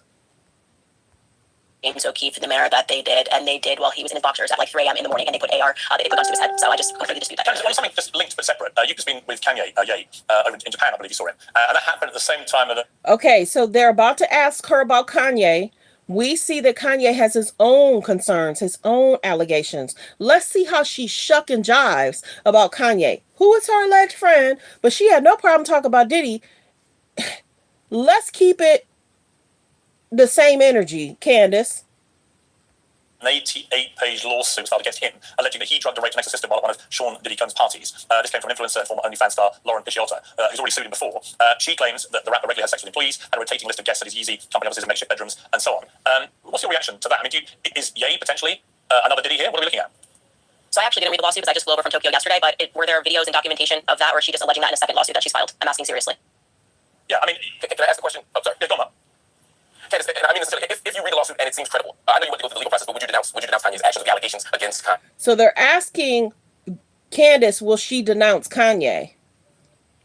Like the video, like the video. Press 3 if you're new, where you're watching from. Press 5 if you've been here, where you're watching from. If I could please get 300 people to please subscribe and turn on the notification bell. Thanks for being here, and thank you for already subscribing if you have already subscribed. If there were ever a lawsuit as thorough, and I want to be clear, I'm the woman who stood up against the Me Too movement. I very much disagree with women dropping allegations absent any evidence and having their entire careers taken away, men having their entire careers. As much as it pains me, I stood up for Matt Lauer because I thought that what happened to him was wrong. The Diddy situation was completely different because the guy had pictures, photos, and documentation. Like I've never seen evidence. I've never seen so much evidence filed in a lawsuit in my entire life. So I have not looked at this lawsuit. I don't know if I would file this under the Me Too thing where women just make allegations and then we're supposed to believe them. I don't believe in #believe women. I'm very against that. I've been vocally against that movement from the very beginning. Did not believe Amber Heard from the very beginning. So I would have to examine that particular lawsuit. But if there was ever anything filed as strong as what was filed against Diddy, and mind you, Kanye was the one who used his platform to speak up against Diddy. You got to remember, this lawsuit about Kanye was filed, and she just added more to the Kanye lawsuit. Before it even became popular, I would of course be saying something about that because we're talking about an entire ring of abuse, drugs, pink cocaine. Again, these are allegations, but the pictures of the blood that he shot someone, I would be a complete hypocrite not to speak out and say, oh well, he's my friend, so I'm totally okay if he's just shooting people in the bathroom and calling his friends to hide the evidence. I mean, this is, I would imagine. How convenient. She goes on Piers Morgan. She doesn't know the update about Kanye. How convenient. We're comparing apple to oranges, but I'm happy to be educated on that lawsuit because I haven't actually read through it. And just, because you haven't read it, that's fair enough. How is he? Yeah, remember when I last interviewed him, it was about a year ago, and he was pretty well all over the place. He'd been accused of making a number of anti-Semitic comments, obviously, we all know about that. He's kind of bit off the radar a bit. How is he? He looked great. I mean, he's lost so much weight. He looked happy and healthy, and he essentially said that he needed to get out of Los Angeles. And I completely sympathize with that because I do believe that it is a demonic town. Hollywood has always, since its founding, been a town that was... So, Candace, how do you feel about how Kanye dresses his wife? Let's go there. How do you feel about him having this situation allege he was having his wife followed and trailed anytime she spent time with the family? How do you feel about alleged Kanye not always paying people that he hire? That's a concern. How do you feel about alleged him trying to have the K's and the J's investigated? It's interesting how she can't really speak on Kanye, but she got a lot of energy for Diddy. And it's similar because you figure Diddy, Jay-Z, a lot of these famous people were friends. Let's continue with the clip. Like the video, like the video. If I could please get 300 people to please subscribe. We're almost at 30K, everyone. Established by gangs. You're talking about MGM and Paramount and the origins of Hollywood. They were bootleggers that then became directors and the owners of companies. That's just the reality. And so I do think it was healthy for him to get out of that climate and to move somewhere where you don't have paparazzi following you all the time. And he's working on an album just by himself. And I think that isolation is good for him. I mean, Mark, should there be your response first? Now, if you did not know, alleged Kanye has traveled to Turkey. Now, I don't know if they got extradition laws in regards to Turkey. We don't know. But let's not be surprised if a bunch of famous people just go to other countries on a vacation for the next 4 or 5 months. Or if they're on vacation in May. Yeah. We're going to hear a bunch of people traveling. Some of these famous people are concerned and scared. Like the video, like the video. Thanks for being here, everyone. If you already subscribed, thank you. I was just a little taken back by that exchange just now. I mean, two things. One, on the Me Too movement. The Me Too movement doesn't argue and never has argued that we should prosecute people without evidence or that women can make claims without evidence. Such an argument would presume that the woman's claim itself, or the woman's experience itself, does not count as evidence. If you're on a date and get sexually assaulted, or you're in your bedroom and get sexually assaulted, and you go to the police and say, "Hey, this thing happened to me," the police would take your statement and assess it and look for more evidence. But your initial claim itself is evidence. Your witness is evidence. But if we say that women come forward, all they have is their story that they got raped, then that's not evidence. No, that's not it. No, I think it was because the biggest concern, people were saying they were going to the hospital, they were going to police, and they were ignored. That's concerning. Let's continue. Fair use. showing what Candace said, unless I'm wrong, and I share her view on this whole you have to believe women, or men, by the way, who make allegations like this, I don't agree with that. Every part of my journalism. I don't agree with it either. I think the real trouble with Me Too. Well, hang on, there were lots of good things going on Me Too, but the real flaw with it was taking that as the principle of everyone had to be believed, whatever they. And anytime somebody states that they had a concern, you should try and believe them. If they have a police report, if they've gone to the hospital, if they've received and retrieved DNA, if they have evidence, people should be believed and they should not be harassed if they've had a concern. Saying, because actually what everyone should be in that position that should be taken seriously, it should be properly investigated by proper authorities and justice should be seen to be done. That's how these things should be handled. Nobody should just be automatically believed, because that way is what led to a number of people getting cancelled left, right and centre, when actually it turned out in some cases that they just did not deserve it. And Matt Lauer is a good example. Yeah, and I can't say that loud. I didn't misconstrue Candace. There's just a difference slightly between what she said and what you just said. I don't agree with either of you fully, but I think it's a thing that we all do share, which is people be lying sometimes, right? People sometimes don't tell the truth, and we should assume that people are always telling the truth. The origins of believe women wasn't believe all women at all times in all places. There are ways that it has become the sort of almost caricature of the Me Too movement. But the idea here was that as a culture, really a rape culture, not just in the United States but globally, we used to begin from a default assumption that women were lying. That when a woman said she was raped, the first thing we say is, what were you wearing? Did you drink? Are you dating him? Did you say yes or no? And our default position was of doubt. Sometimes they'll try and blame the woman. What were you wearing? What were you doing? What made you go over there? Okay, you were with your friends, but then you decided to stay. You decided to be by yourself. What was asked? Did you contact him to spend time with you? Did he contact you to spend time with him? So it's interesting where, just like this Kanye case, I'm going to play the clip of the lady speaking out. Yes, he's in Turkey. Let's see. Yes, Turkey has. Oh, they do. Thanks for letting me know that. So let's listen to what this young girl had to say in regards to the Kanye situation. Let's play that clip. Thanks for letting me know that, Paris. Let's get into the TTTTT. Hold on.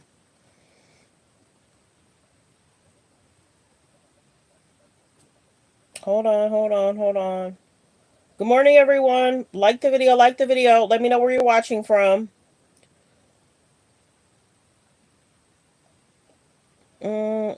Wait. Wrong button.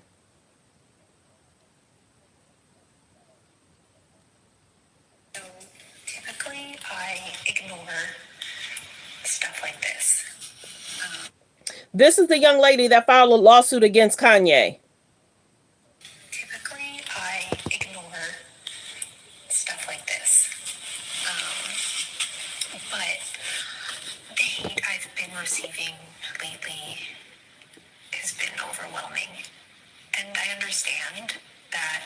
everyone believes me, or, you know, not everyone likes me, and that's okay. Like, everyone is entitled to their opinion. However, I can't. I want to know, like, what's going through some of your heads when you type things like, go kill Dot, dot, dot, dot, dot. I hope. Dot, dot, dot, dot, dot. I have to stop and play it. She's saying some stuff that people are saying to her. What's going through your mind when you're typing those things to me? I've never had a desire to write anything like that to anyone. Okay, so typically I ignore. And remember, this is his ex-assistant. Gorgeous girl. Remember, she had worked with Kanye. Kanye wanted her to quit only. And then he was going to give her alleged salary. And then she added to her alleged lawsuit. So she made an update from her previous lawsuit. Her first name is Lauren. I only do first names, y'all. Her first name is Lauren. And then remember, it was alleged that they were trying to say that Kanye wanted to sleep with Bianca's mom, but I guess Bianca and the mom made a statement saying that's not true. So, welcome, welcome. Press 3. Let me know where you're watching from. Press 3. Let me know where you're watching from. Press 5 if you've been here and let me know where you're watching from. And if I could please get 300 people to please subscribe. Yeah, so this is Kanye's former assistant who filed a complaint against him. And it's basically saying she was given a substance as well. Alleged. These guys in these lawsuits, we had already said, the industry is going to get exposed. And it's going to be some of your favorites. Let's finish with Piers and Candace. Skepticism and rejection. It's a believe women begins from a place of that. But I agree with you. Well, you shouldn't have an instinctive disbelief of people who make allegations either. Well, I don't believe you should fully believe or disbelieve anyone who makes claims. You take them seriously. That's what people want. And they also want to feel. I think the same in America. Same thing. So yeah, in the UK and America, the number of people of convictions for rape, for example, in the UK is something like 2 or 3% of all cases that go to court end up with convictions. That's clearly ridiculous. So there are lots of flaws in this system, which Me Too highlighted, which I agree with. But I think this idea that you automatically believe people or disbelieve them, both of them are equally dangerous. I want to just bring another guest to get you to here for a moment. It's Lord Jamar, who we interviewed recently about Diddy, and he went viral this week. Lord Jamar talked about a little bit about Kamala Harris. We're going to get to that. Many people are changing up who they're voting for. You have a right to vote for whoever you want to vote for. It's being alleged Donald Trump allegedly had other interviews set up and he's canceled some of them. Many people feel that Kamala Harris doesn't answer questions in regards to what's being asked of her. Some people are traveling here. They're receiving benefits. Other people cannot receive. Some people are struggling getting food, paying rent. So many people feel that Kamala had 3.5 years to do what was needed. And they wanted to see more. Now, if she would have did what she was supposed to do within those 3.5 years, and if she would have did what she needed to do in this last year, people might be voting, but they're not. People are shifting. And it's been a huge shift in the last 2 weeks. Baby, when Barack Obama spoke to these men and said, I can't believe you guys are not voting for Kamala. What are we talking about here? African-American men were like, we're not taking the crumbs. We see what our life was like back then. We see what our life is like now. I'm not only thinking about myself, I'm also thinking about my children's children. America right now is being looked at and we're being laughed at because we got some concerns. Joe has had his health concerns. Kamala like to go to parties and dance. They've done some stuff. They've done the student loan stuff, but many people are saying we look a mess right now. Clean up on aisle 9, 10, and 11, and 12. We have some major concerns in this, and we need to know what the proper policies are. What does it mean for the families? What does it mean for the children? What does it mean for these price hikes? What does it mean in regards to groceries? People are struggling. And then you have hurricane victims that's struggling to get funding when there's other people that's flowing into the country. They flowing in. And we need them to say, wait a minute. We can't keep taking the flows of what we already have because that's taken away from the people that need, and people are being denied.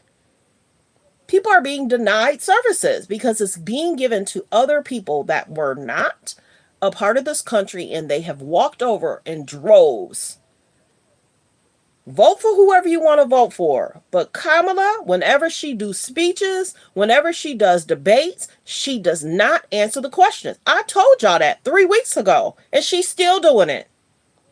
She'll sit and she'll do, it's almost like they say she repeats herself, and she's not saying anything new, anything different. They're saying it's the same old, same old, same old, same old. And then whatever is presented to certain cultures, it's kind of like, we already have that. You just repackaged it in a different way. But some people like her. Some people say, she's changed up, she's done better. But some people say they kept her in the background because they feel, she's intelligent. Hillary and Kamala Harris, two different people. Hillary and Kamala, two different people. Two different people. And like I said, people can vote for whoever they want to vote for. Mr. Trump has had his concerns. Big time. Mr. Trump has had his own concerns. So people can vote for whoever they want to vote for. I just saw Trump was on the PB podcast. But right now, all in all, the country's in a mess. That's the main concern. The country's in a mess. And whoever has to do the cleanup is going to have to do major cleanup. Period. People have to do their own research. Yep, people have to do their own research. Trust me, I listen to some big people on YouTube. I see what's going on.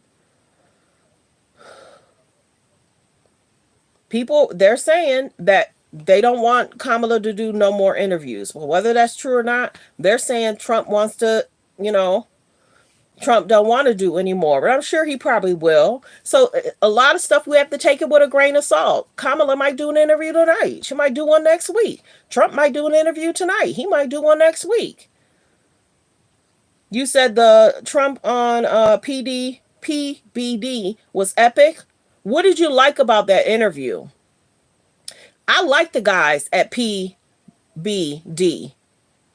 They're well spoken. They're very knowledgeable. I really like those guys a lot. Things with a grain of salt. Politics over here. We generally talk about stuff. I'm not misleading nobody. I'm giving my opinion. And this is my channel, and I can say whatever I want, and I can give my opinion. I don't feel that Kamala answers the question. Period.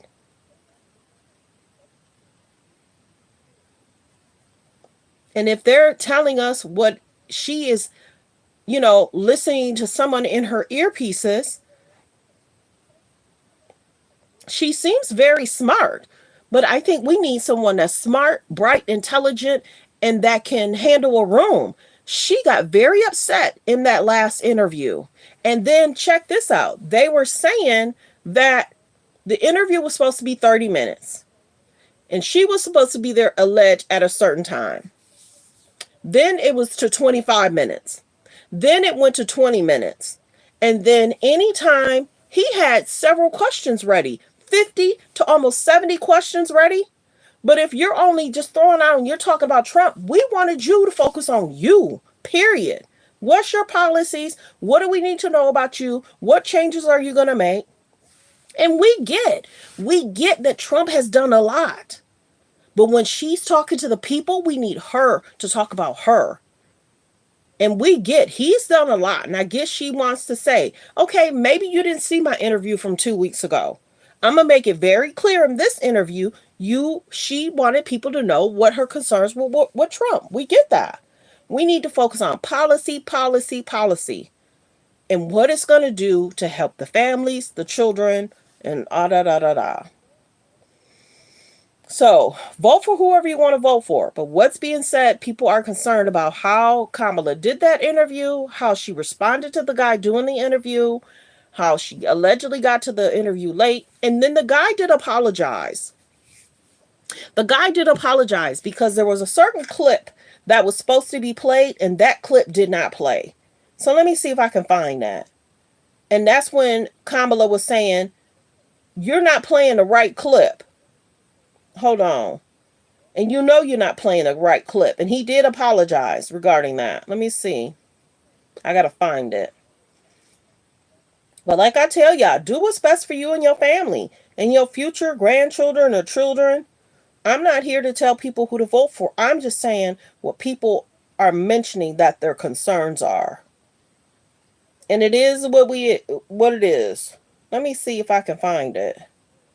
Like the video, like the video. If I could please get 300 people to subscribe. And it's sad that there have been so many attempts on. You know what I'm saying? There shouldn't be any attempts on anybody. And y'all know what I'm saying in regards to attempts. That shouldn't be happening.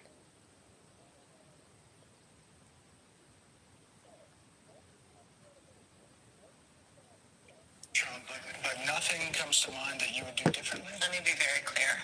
My presidency will not be a continuation of Joe Biden's presidency.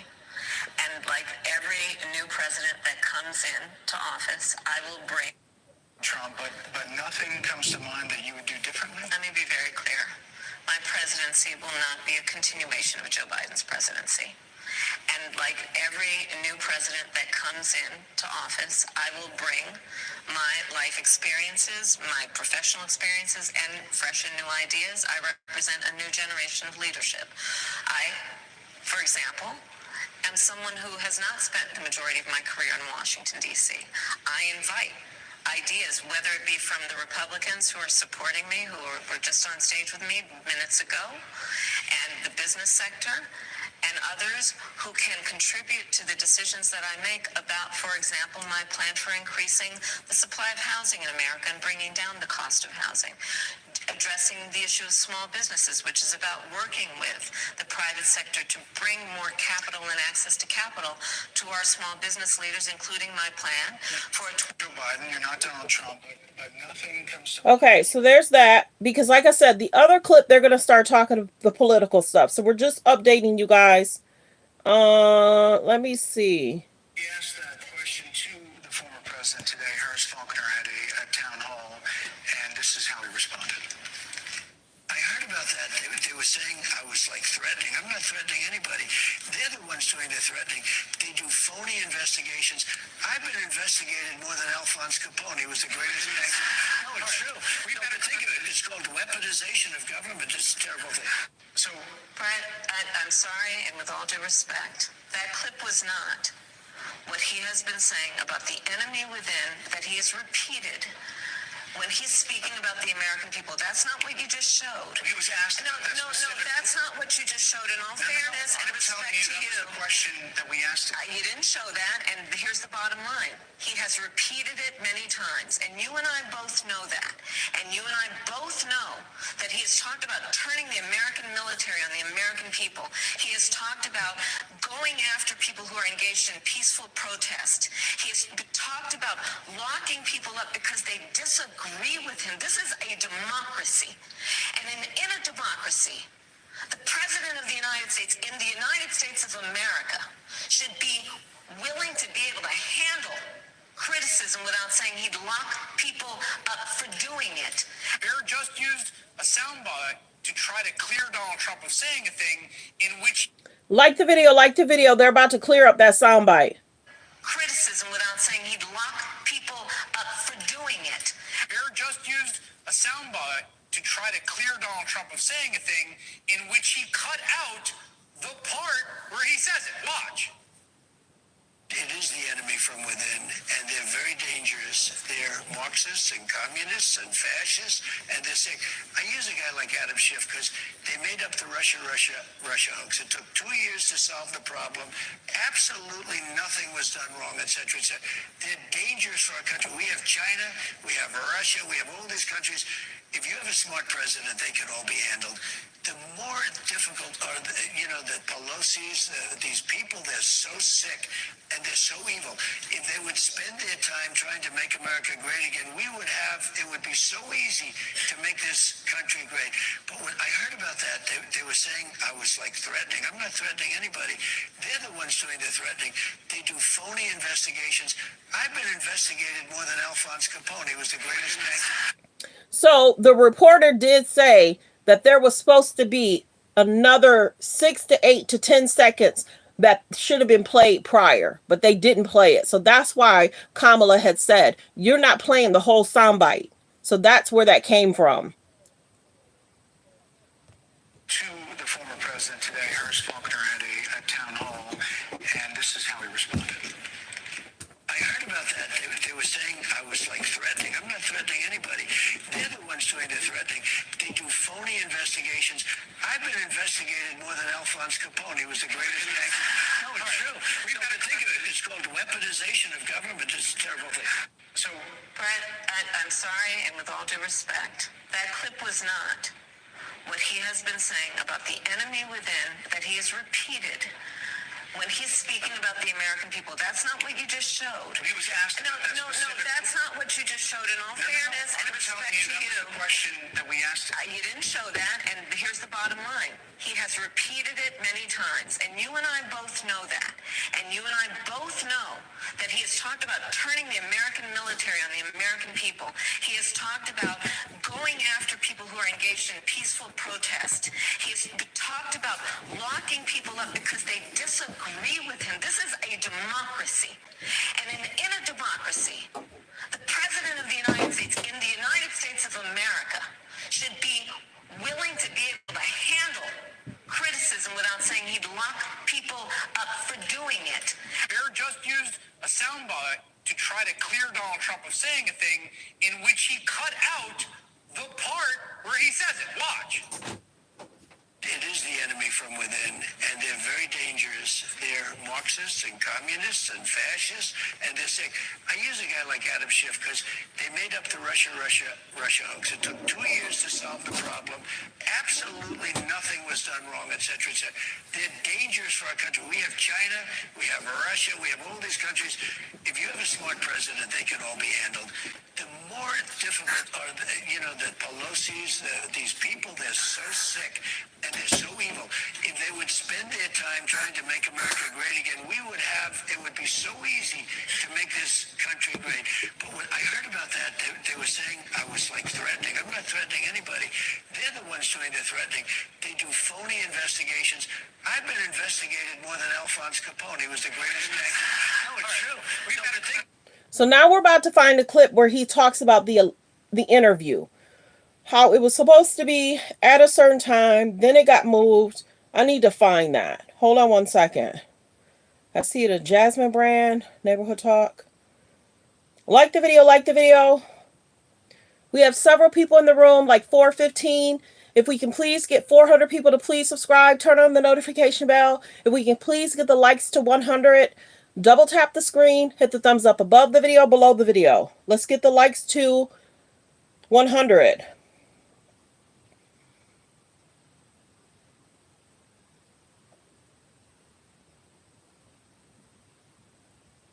Let's get the likes to 100. Thanks for being here, everyone. Thanks for being here.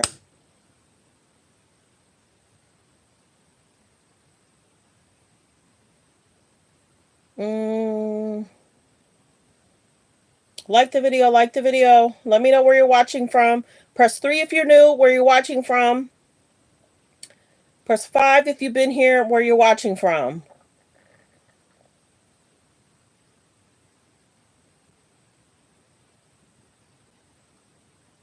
I'm wondering if I saw it on YouTube. Like the video, like the video. Oh, let's see.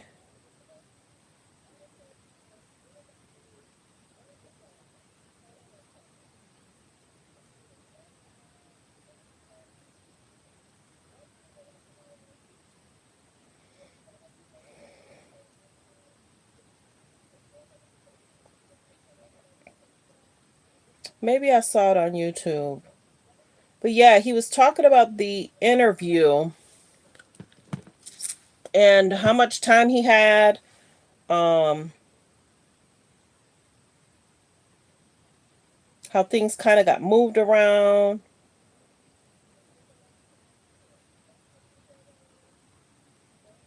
Like the video, like the video.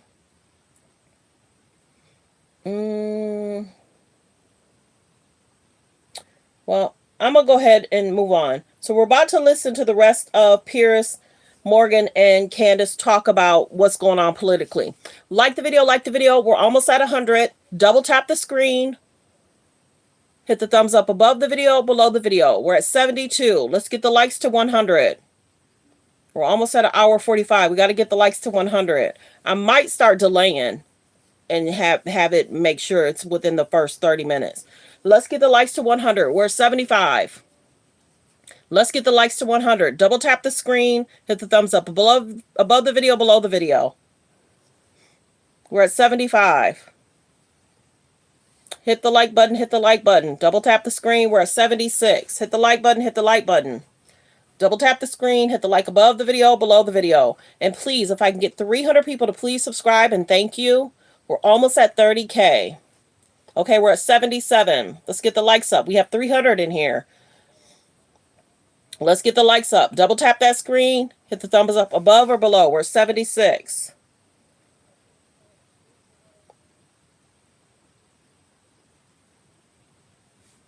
Okay, I'm ready. We're at 76.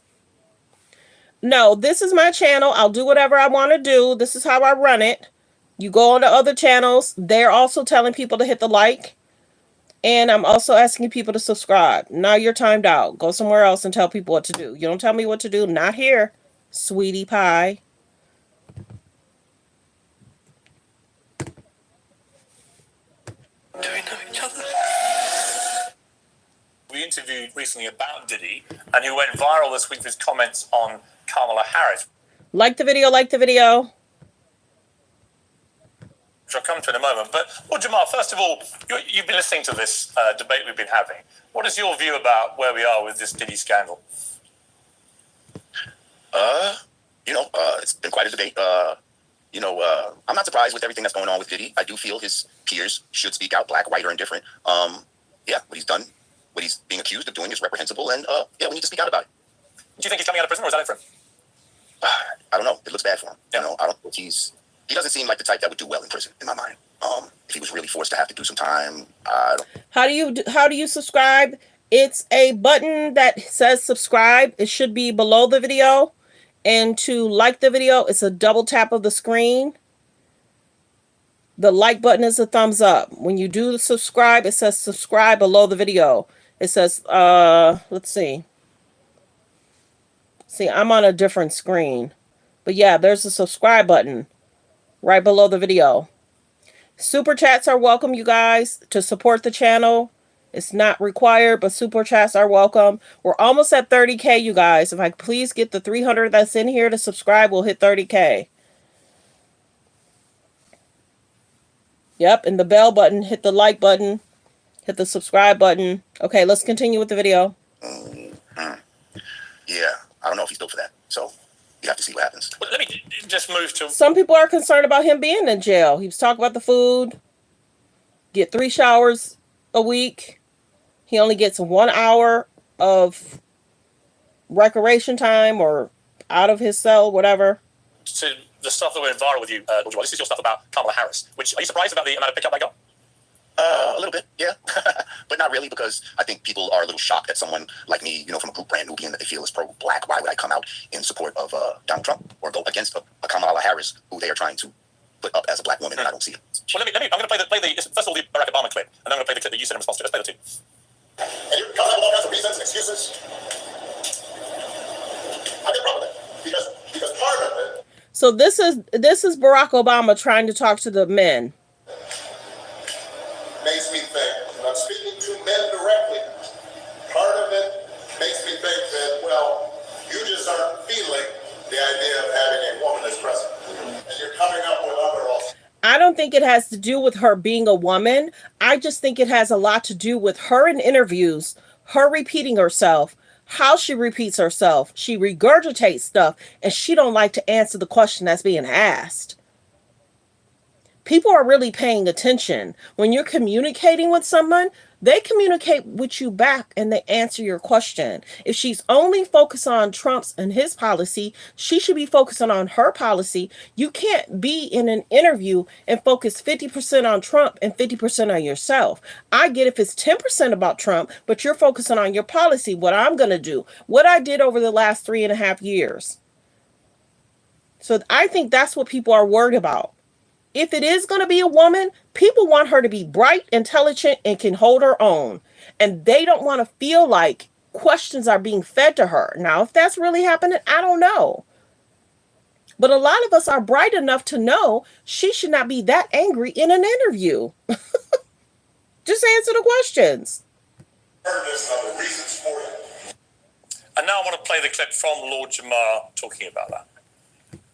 Well, I feel that she's so bad that guess what? I might just go around and vote for Trump.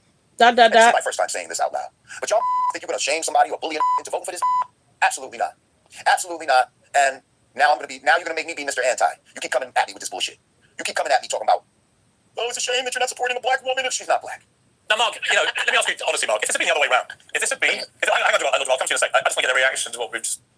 People are so focused on who she is and what her culture or race is. That don't matter. We're focused on the policies, period. What you've done over the last 3.5 years with Biden and what you're going to do now. People are focused on the policy. They want y'all to focus just on her culture and race. But that's not what we should be focusing on. Can she handle herself in the meetings? Can she handle, protecting the world? Can she handle doing an interview and not getting upset? Come on, let's be very clear. You got to be able to handle yourself with grace. Play, because it's gone viral, as I said. But Mark, if it had been the other way around, if you had a former white president saying, you've got to vote for Trump if you're white, you'd have gone absolutely nuts. So why is it okay for Barack Obama to order black people to vote for Kamala Harris, given how unpopular she currently is to the extent that Trump is ahead in 5 of the 7 swing states? Why should they? So, a couple of things. First, no one should vote for anybody based on identity politics. You should never vote for somebody because Obama's they're wrong. Black, right? Obama's wrong. I didn't vote for him. I love that. Obama's wrong. So we all agree. But we don't agree, because I don't think, though, I think Obama's wrong for several reasons in the video, but Obama's not arguing that you should vote for Kamala Harris because she's black. He's arguing you should vote for them because you're black. In other words, she best... See, I told y'all.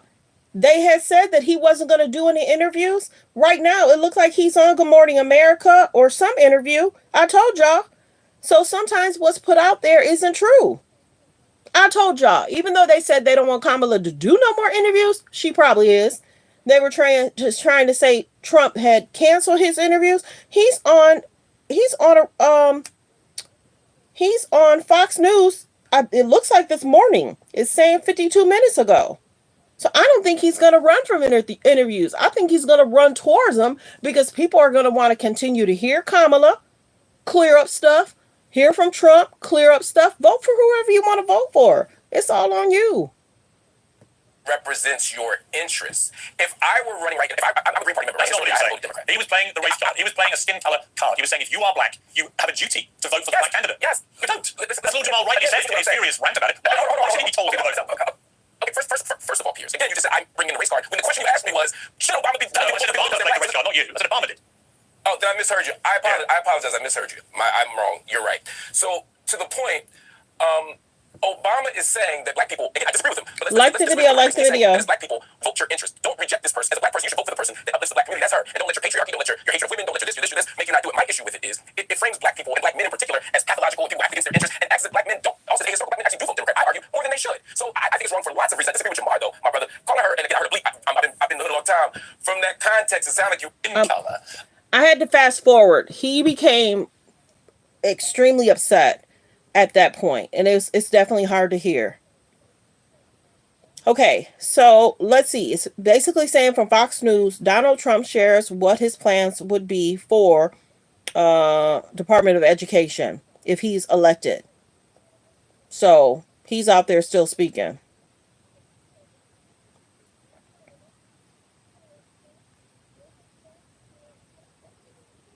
Like the video, like the video. There's several people in the room. If we can please get 200 people to please subscribe and turn on your notification bell. Press 3 if you're new, where you're watching from. Press 5 if you've been here and where you're watching from. Let's continue with the clip. And feel a duty, a fair compulsion use. to do so, seems to me to be racist. It is fundamentally racist, and it's something that I think Black people are right to be upset about. And then there's also this. You are correct to say that there's nothing about Kamala Harris or Barack Obama, for being frank, that is Black. I covered this on my show yesterday, went through Barack Obama's history. There is something that is very cartoonish about them working to blackify a politician before they run for office. And what I mean by that is, like, Barry Soetoro, first 8 years of his life grew up in Indonesia. Okay, then he was with his white mother and his Indonesian stepfather. He then went to Hawaii, which had a population of just 5,000 Black people. 86% of them were in the military, and attended a school that is $31,000 per year. And it was all white people. He was raised by his white grandparents, the Dunhams. He's never lied about this, by the way. He then went off to college and had a white dorm mate, dated a white woman. There's nothing about Barack Obama's history that gives him, in my viewpoint, like the stepping ground to be talking to the brothers about the Black American experience. He's never even been to Hawaii. He doesn't even feel like America. Genuinely, it feels like we took this country from an Asian country, took this state from an Asian country. And so when you realize that, and you see how right before they run, suddenly the story changes. They drop a book and they work to blackify themselves. Obama didn't know his father, his Kenyan father growing up, and now all of a sudden he wants to lean into this stereotype. To me, it feels like they're both wearing blackface. I can't sort through all of Kamala's various accents. There's so many of them. She's in front of a Latina crowd, suddenly she's Selena, and she's speaking like a Latina, and then she's in front of a Jamaican crowd and she's dropping man. I can't deal with it. It is way too much Hollywood acting for me. Then she's got the black scent going, and girl, what are you talking about? She's in front of a white crowd, she's speaking like a California Valley girl. I don't trust it. See, she's talking about, what do you call it? Code switching. When you around certain friends, you talk different. When you're around certain people, you act different. So Candace Owen is basically saying Kamala Harris continues to code switch. I haven't paid that much attention. I just want her to be a good person and make sure families are taken care of. And that border situation, baby, it's a huge concern. Thank you, Paris. I appreciate you, girl. If it wasn't for you, I probably sometimes wouldn't be getting them. I know at a certain time people are going to do better, but I appreciate your super chat. Thank you, thank you. Like the video, like the video. We're almost at 100. We're at 81. Let's get the likes up. We're almost at 30K. Can I please get 300 people to please subscribe and turn on your notification bell? We bring the tea here. We talk hot topics, trending topics. I bring it all. Only thing I don't do is those legal documents. Somebody else can do that. I looked at legal documents for too long. I ain't trying to be, nope. There's legal people that do that for us. So like the video, double tap the screen, hit the thumbs up above the video or below the video. Let's continue.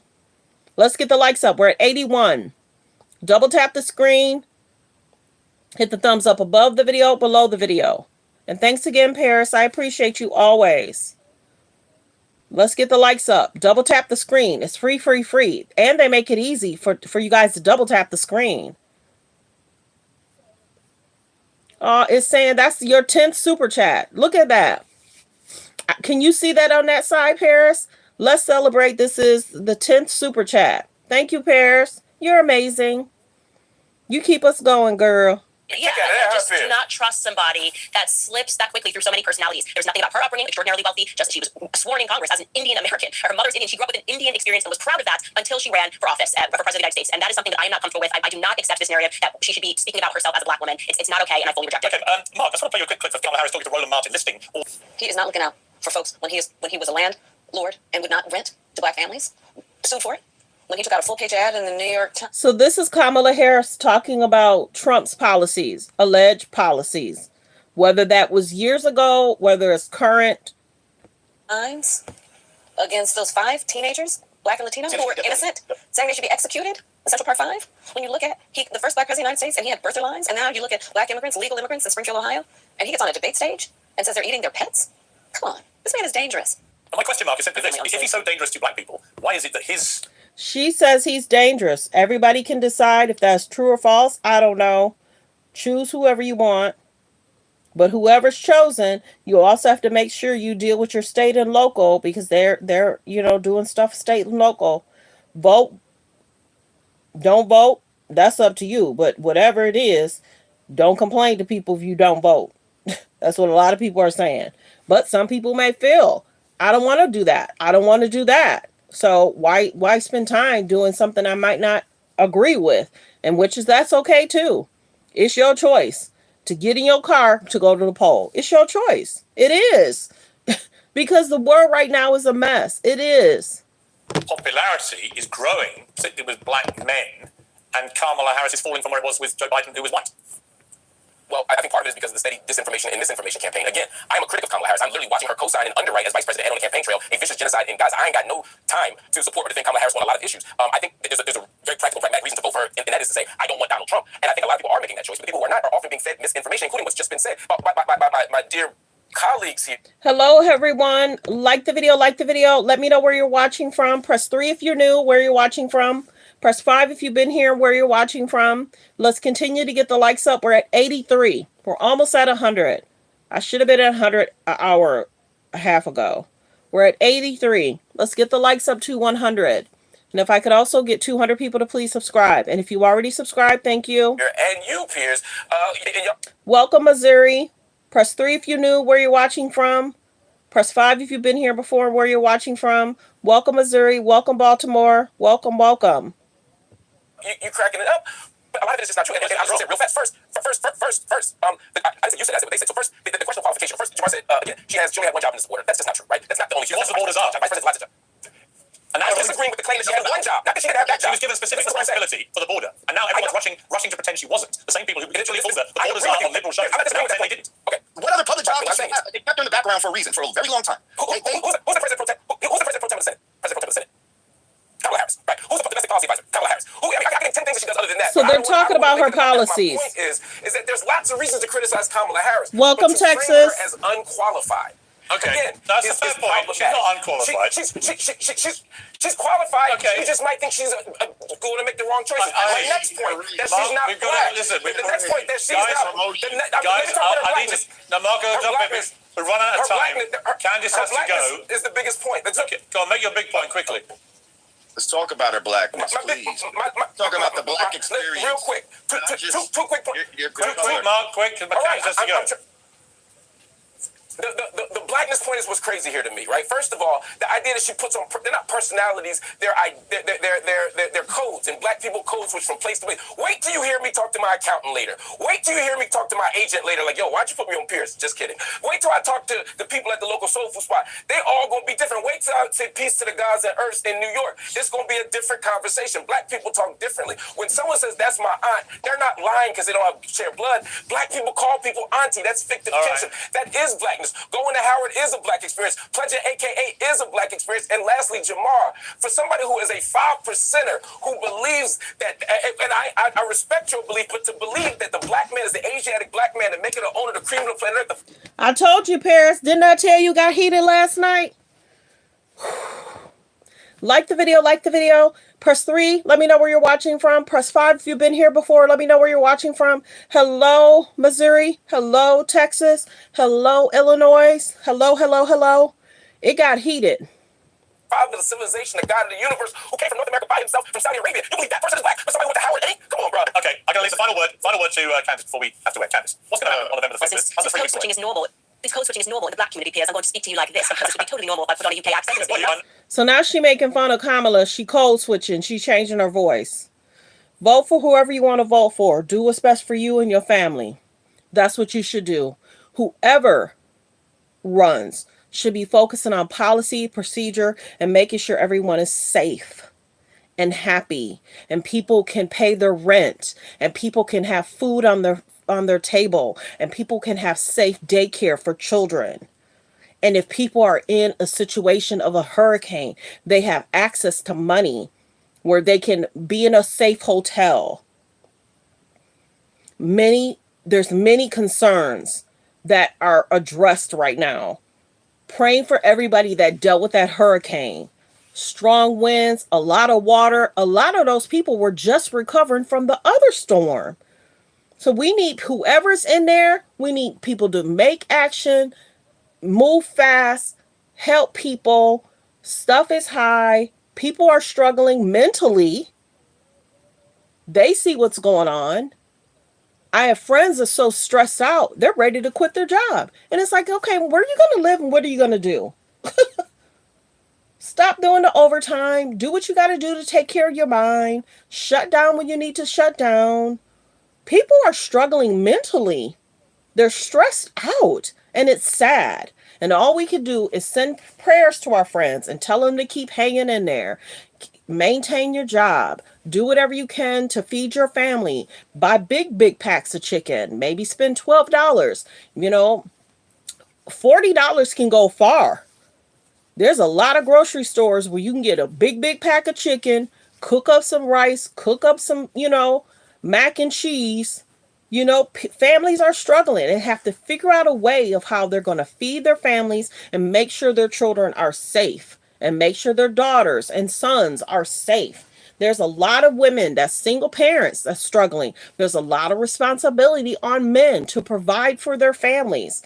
We got to check on our friends and make sure they're good, mind, body, soul, and spirit. There's people that are struggling to get up and function. There's some friends that's like, people be wanting to talk to them. And it's like, I don't even have the energy to sit and talk to you. People are struggling. And then I have a lot of friends that's they're doing fine financially, So I'm wishing everybody a good and safe life, whatever the decision is made. Who am I voting for? I'm going to vote for whoever I need to vote for that's good for me and my family, just like I've been telling people from day one. Vote for whoever you want to vote for, who's going to help your family. That's why I don't say who y'all voting for. I don't ask y'all that. That's your business. You could be voting for one and then you're going to see an interview. You could change your mind. And whoever needs to do that can do that. Do what's best for you. Do what's best for you. My channel don't tell people what to do. That's not me. There's channels that cuss people out. There's channels that tell people what to do. There's channels that's political. Go do that political stuff over there. Do what's best for you. And some people are voting early, which is a good thing. Vote early. Some people don't want to stand in those long lines. People probably change their mind after they watch the Kamala interview. Or people may have felt she did a great job and she handled herself really well. People are changing their minds constantly, and that's okay to do. Do what's best for you. We're going to hear an interview that might go well. We might hear an interview that don't go well. Do what's best for you. People have a right to make a decision and change their minds.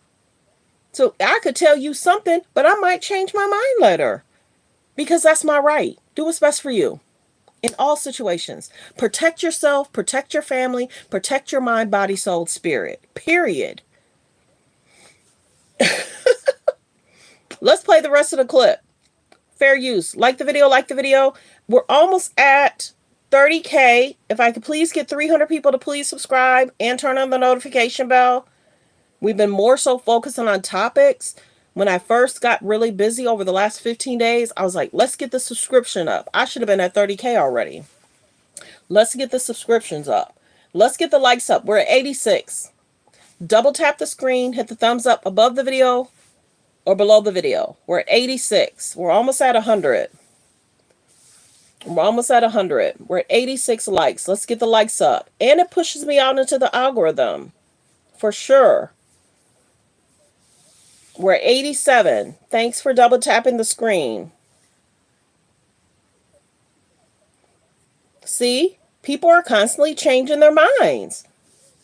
So why would I want to say, they're going to say, oh, that channel says she going to do that. But then she changed her mind and says she going to do that. Things are forever changing because that's a part of life.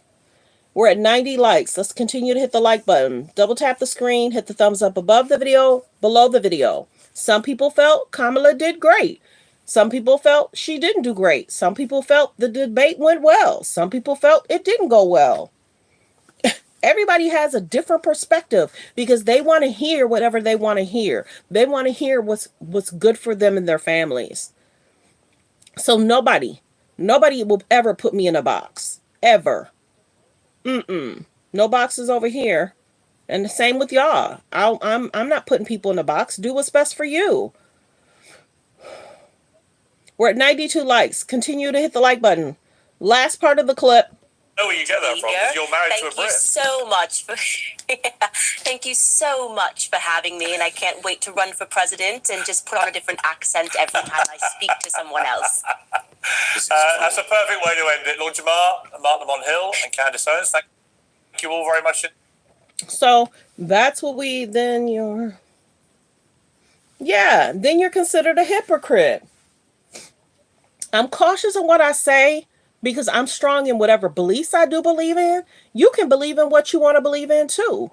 Above, whatever. I don't even tell people what their beliefs should be. Do you? Have a relationship, whatever you want to have a relationship with. I know who I have a relationship with, and he's been good to me.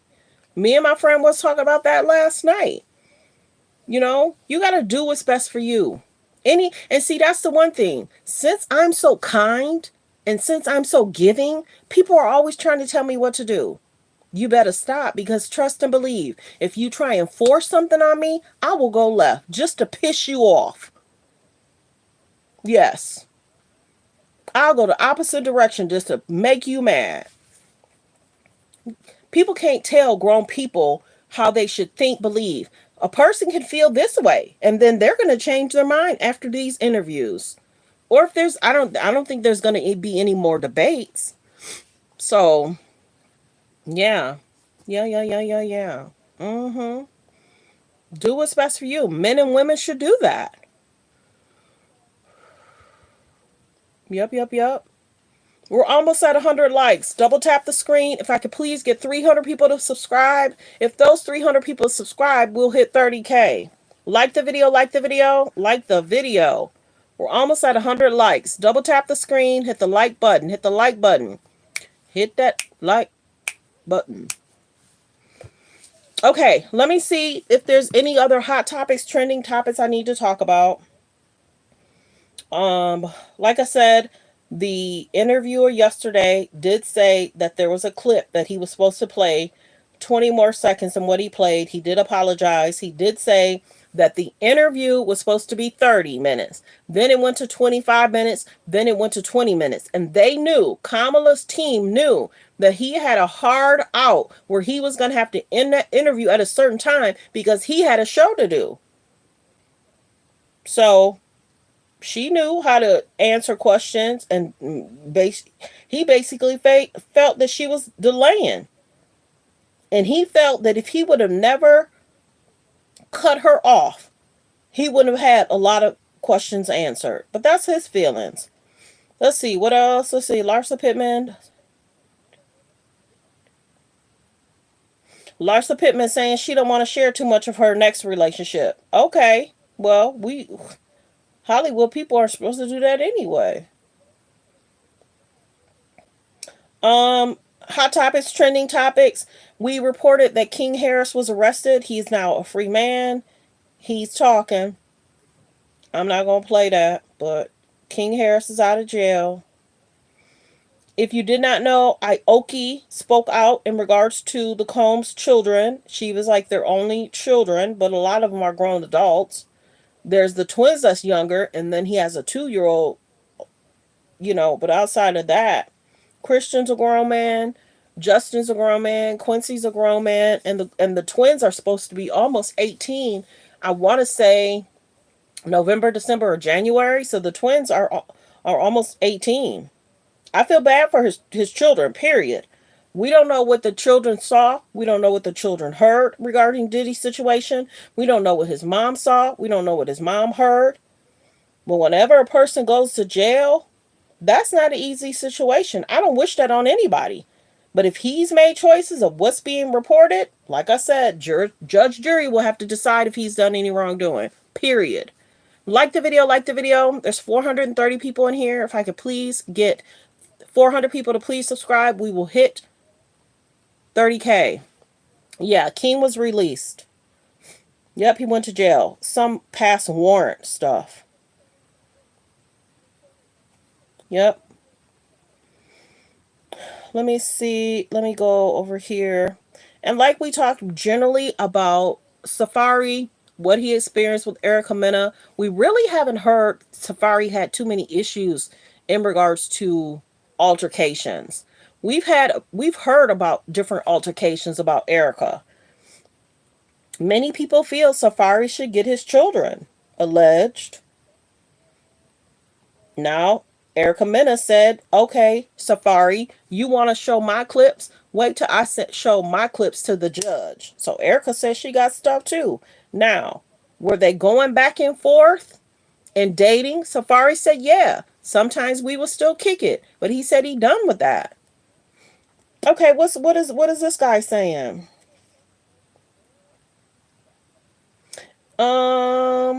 Wait a minute.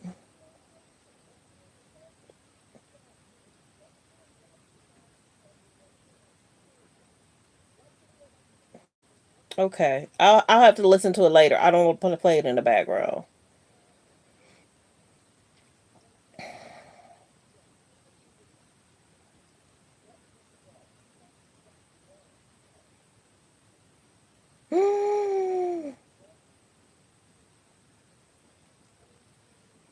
Mm. Mia Thornton is speaking out. Y'all go look that up from the Neighborhood Talk.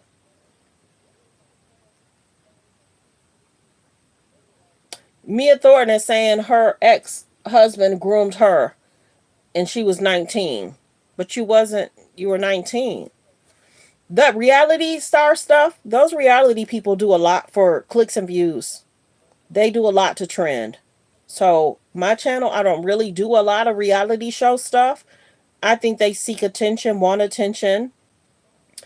Bravo love people that are going through divorce. That Bravo loves people that's has legal problems. Bravo love people if you can't be in a healthy relationship. Bravo loves drama full issues.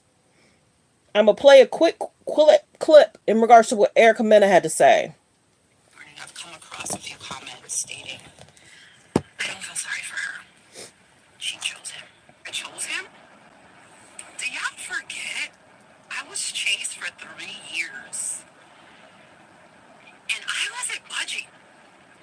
Like, Mofo had to go through my friends and my family just to get me to reply in a text, let alone give him any type of chance.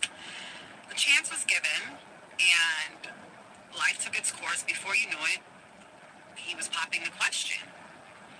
And because this person went so hard, it was like hard not to believe. So I absolutely have to speak on this whole you gave him a second baby thing. To me having Sapphire, but we were still married and we were still going through that roller coaster of trying to fix our marriage. So in my mentions this morning, so with that. And relationships go through things. There's ups, there's downs. You like me, you don't like me, you dislike me, you disrespected me. I'm moving out. I'm staying. I'm coming back home. No, you not. The relationships go through stuff. I'm wishing Erica and Safari well. It just does not look like a healthy situation because what we saw in the video happened with Erica and Safari. And if Erica has video as well, it's just concerning of what's being shown to the children. The chance was given, and life took its course. Before you knew it, he was popping the question. And because this person went so hard, it was like hard not to believe. So I absolutely have to speak on this whole you gave him a second baby thing. To me having Sapphire, but we were still married and we were still going through that roller coaster of trying to fix our marriage. So with that process comes makeup sex a lot. Anywho, I went for my yearly checkup with Dr. Jackie, and boy, can she vouch for this. Anywho, she asks me if I wanted to know the good news or the bad news, and of course I wanted the good news, and that's when she broke it to me. You're pregnant. and you're months and months and months pregnant. And see, that's the biggest thing. You break up, then you want a divorce, and then there's another child. So the biggest thing is what Erica and Safari need to understand, they don't need to be doing what they're doing in front of the children. Because your child could go to daycare and be pushing somebody, and then they kicked out of daycare. Erica and Safari just needs to be careful. Because what they don't want to happen is that the children are removed from Erica and Safari. Hello. They don't want protective services to take them children. Like the video, like the video. We're almost at 100. Double tap the screen. Hit the thumbs up above the video, below the video. We have 361 in the room. If I can get 300 people to please subscribe and thank you. We're almost at 30K. I'm still going through that roller coaster of trying to fix our marriage. So with that process comes makeup sex a lot. Anywho, I went for my yearly checkup with Dr. Jackie, and boy, can she vouch for this. Anywho, she asks me if I wanted to know the good news or the bad news, and of course I wanted the good news, and that's when she broke it to me. You're pregnant. And you're months and months and months pregnant. No way. I just had my period. ... Boy, did she put that monitor on my stomach, and Legend was there, full face, hand. I still have the video. He was grown. So to clarify me hiding pregnancy, when I found out, a week later he found out.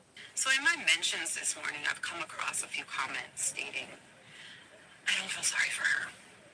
She chose him. I chose him? Do y'all forget? I was chased for 3 years. He did a great job with a very... And I wasn't budging. Okay, so I found the clip in regards to the Harris interview. We're going to get to this for sure. Like the video, like the video.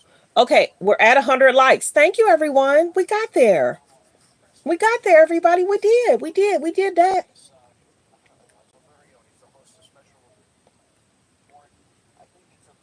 We're going to listen to the Fox News about the interview.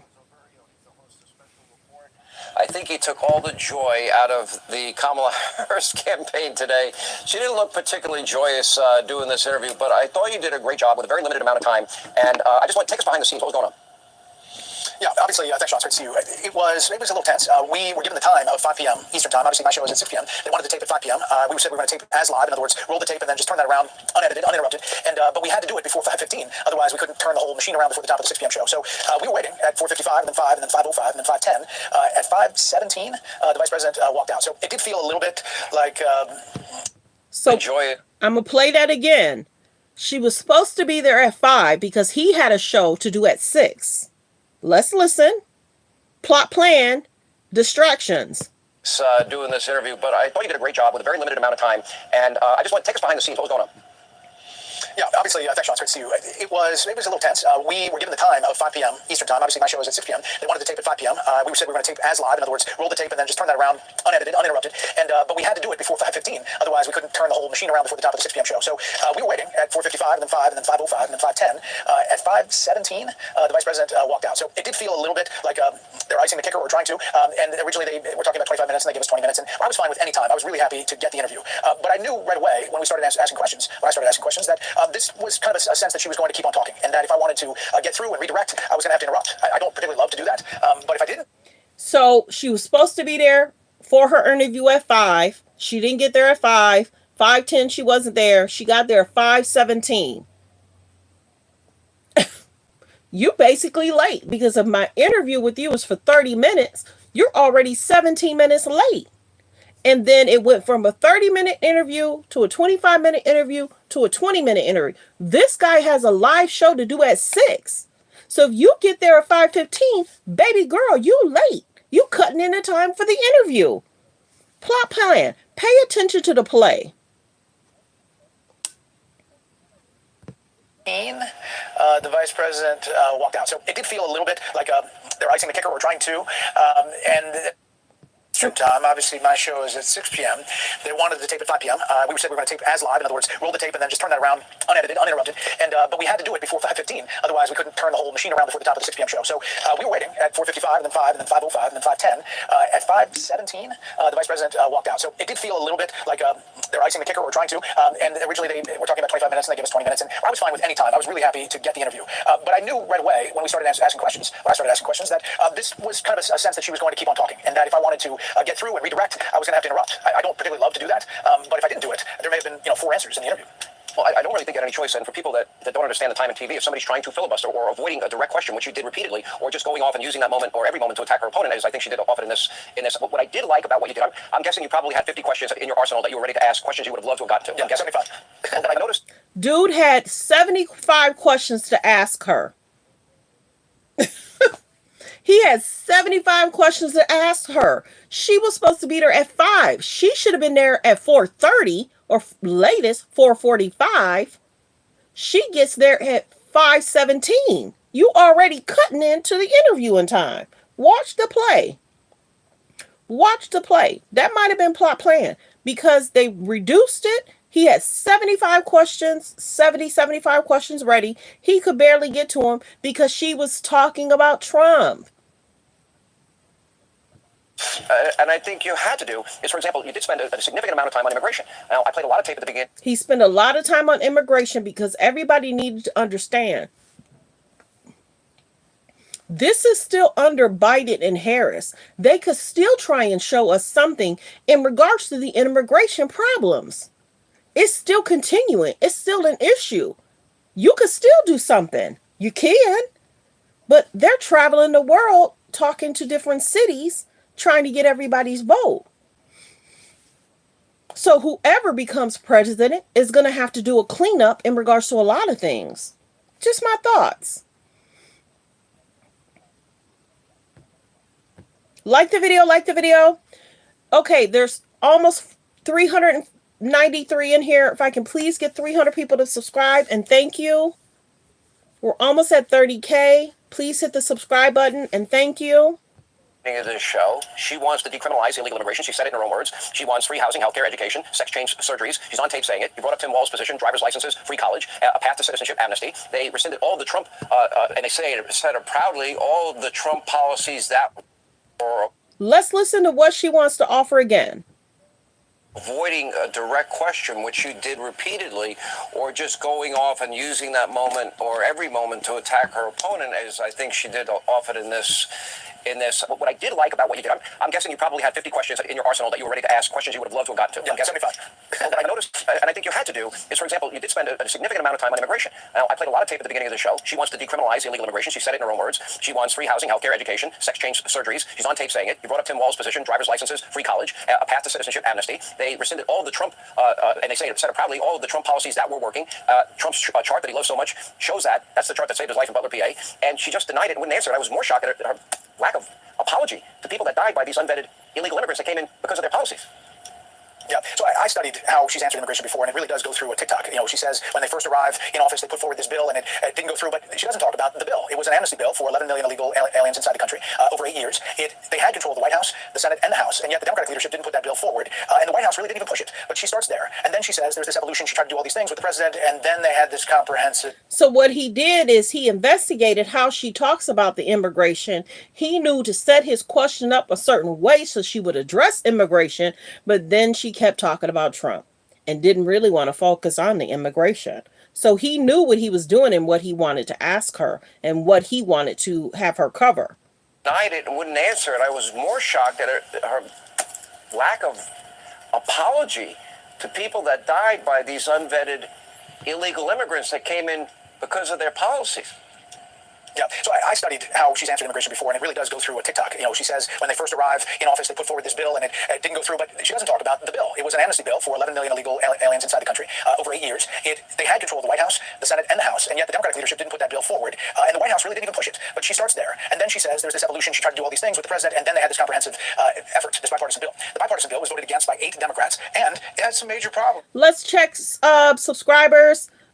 We're trying to hit 30K. I hope everyone has subscribed. Thanks for being here. Thanks for tuning in. Let me check and see. We're already hit 100 likes. So I thank everyone for hitting the like button. Continue to subscribe. Press 3. Let me know where you're watching from. Press 5 if you've been here.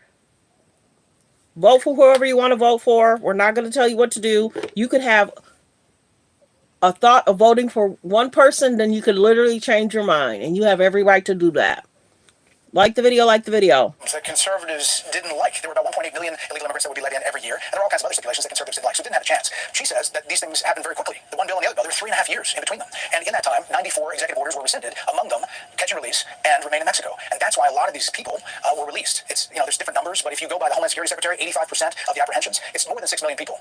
And some of them committed heinous crimes. And that's why I wanted to go down that road at the beginning. I spent a lot of time on it, but I thought nobody else would go into that depth, and I figured it was worth it.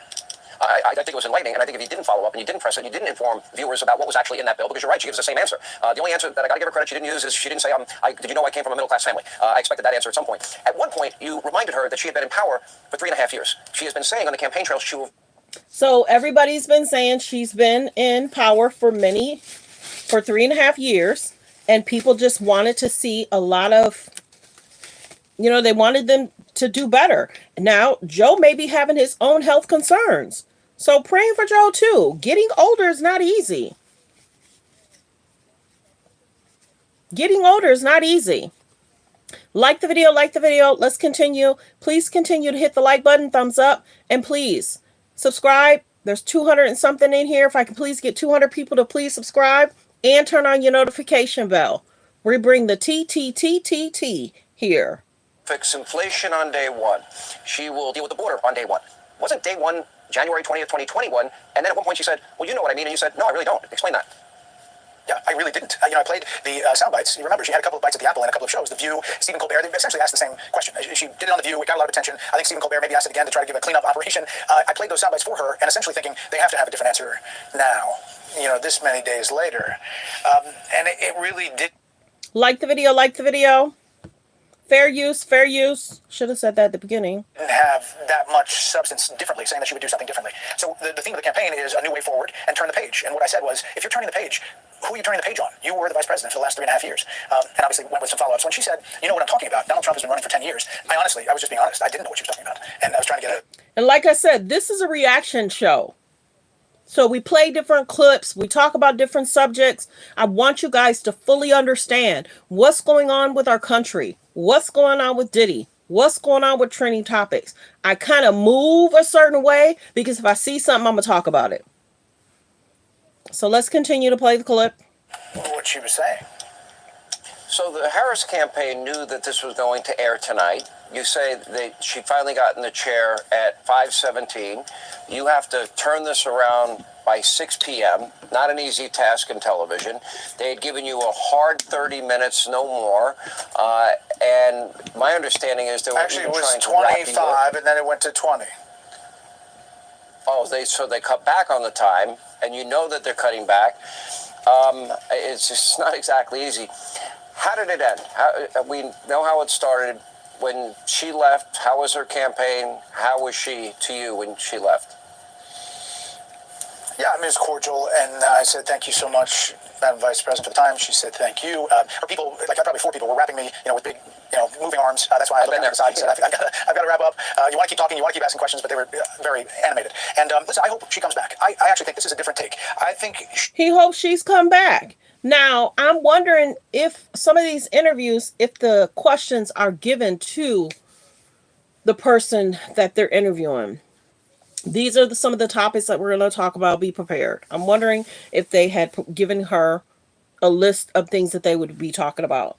And well wishes. Trying to run the country is not an easy situation. It's not.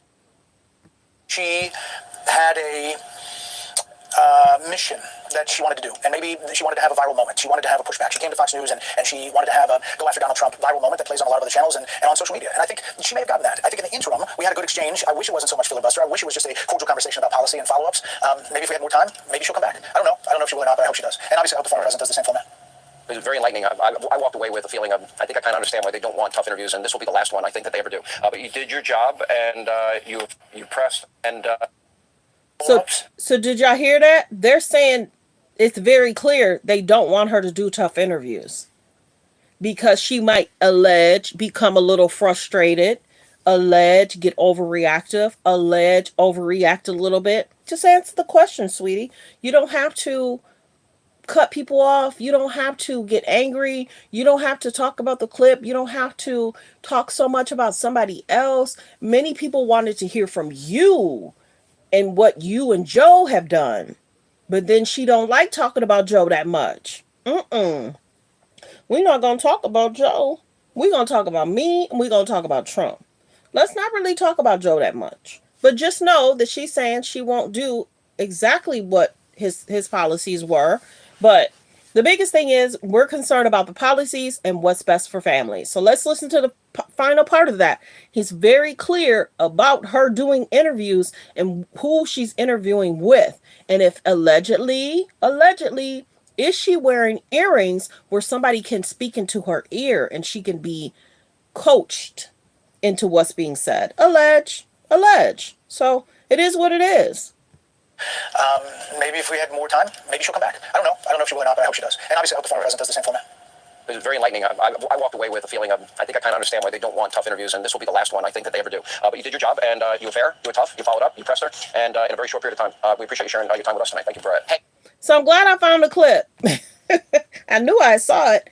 But yeah, there's that, you guys. Let's check these subscriber lists. I'm hoping everyone is subscribing. If you haven't subscribed, please subscribe. There's 444 people in here. If all those people subscribe, we will hit 30K. Let's hit 30K, you guys. I've been bringing you out a TTT, and I need to be focusing on my subscribers and the likes and the super chats. But I'm glad we went over a lot of stuff. We got a lot of topics out the way. We talked about a lot.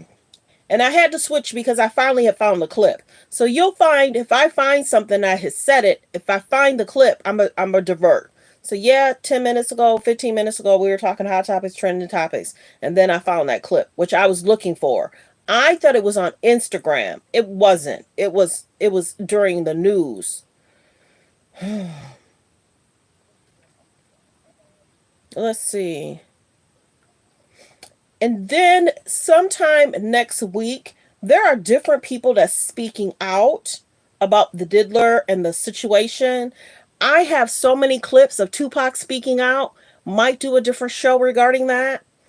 Last night, how do I say this? Last night, I watched a clip of Diddy talking about one of the songs that Tupac had, and he didn't want him and Biggie to respond. And then Diddy has said, this is going to be a problem. And as we know, Tupac's family is allegedly suing, and they're trying to see if there's a link between Tupac, allege, and Diddy, allege. So there's that. As we know, Bow Wow said that the industry is kind of quiet right now, and there's no parties, no motion, nowhere to go. Yes, Bow Wow. Some people are concerned about their careers, their family, their businesses. Yes, Bow Wow. People are sitting down. People are sitting down. Like the video. Can we please get 300 people? There's 544 people in the room. If I could please get all 500 people to subscribe and turn on the notification bell. And thank you. I want to get to 30K. Thank you for being here, everyone. Last week we talked about Ray J speaking out.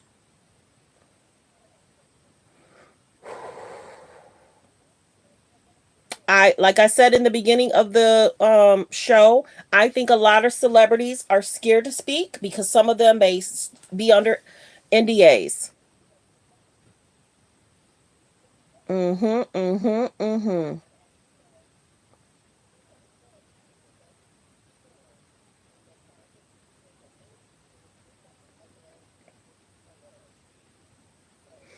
Okay, so let me see. Press 3, let me know where you're watching from. Press 5 if you've been here, and let me know where you're watching from. Thanks for being here. Thanks for listening to Let's Talk About It Media 21. We talk hot topics, trending topics. We go over a variety of stuff. Let me see what I've missed, if anything. Um, R.I.P. to Liam. There's a bunch of reports that's out there talking about the 911 call, what transpired to him, some of the music Liam used to listen to. A lot of the people in the industry are hurt. They're shocked. The passing of someone, RIP. I can't even imagine how his family is feeling. Let's go over here.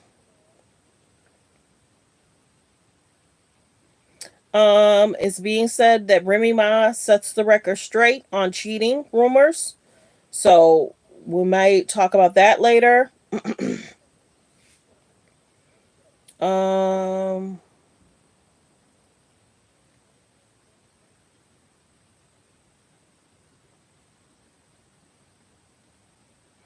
we understand Tia Kemp went on the Tasha K show, and unfortunately, her son's car was pouty to pow pow.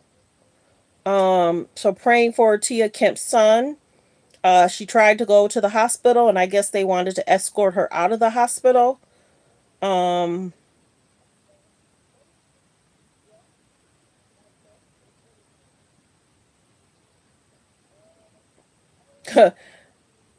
Never mind about that. Like the video, like the video.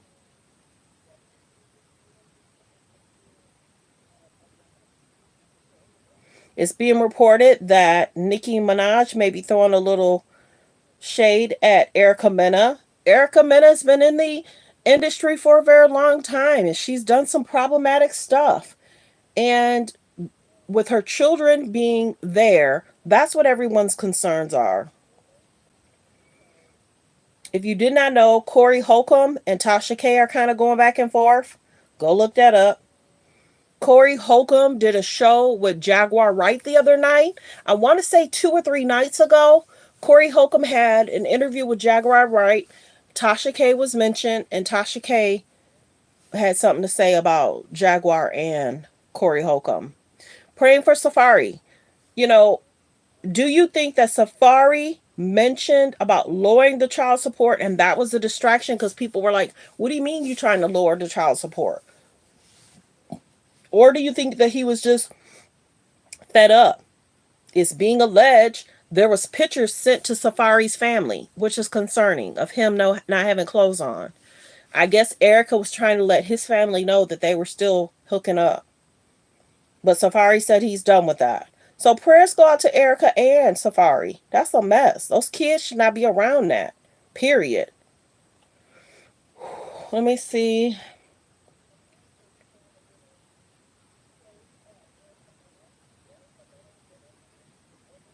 Yeah.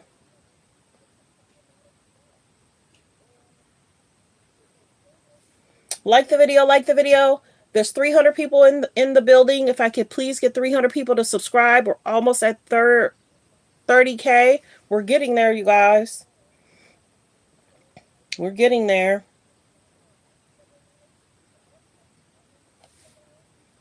There's been different reports about Diddy and the baby oil. Allegedly, they're saying that it was laced with the GHB. That's what's being reported out there. A lot of media sources said something about the baby oil. Now, that's alleged. I'm sure during the trial we will find out whether it was or wasn't laced. Let me see if there's anything else I want to cover. Like the video, like the video. Thank everyone for being here with me. I really appreciate you guys. I do, I do, I do. I started a little bit early. I started like at 9:30. Some of the days I was starting at 10:30, just depending on, if I had already taken care of stuff.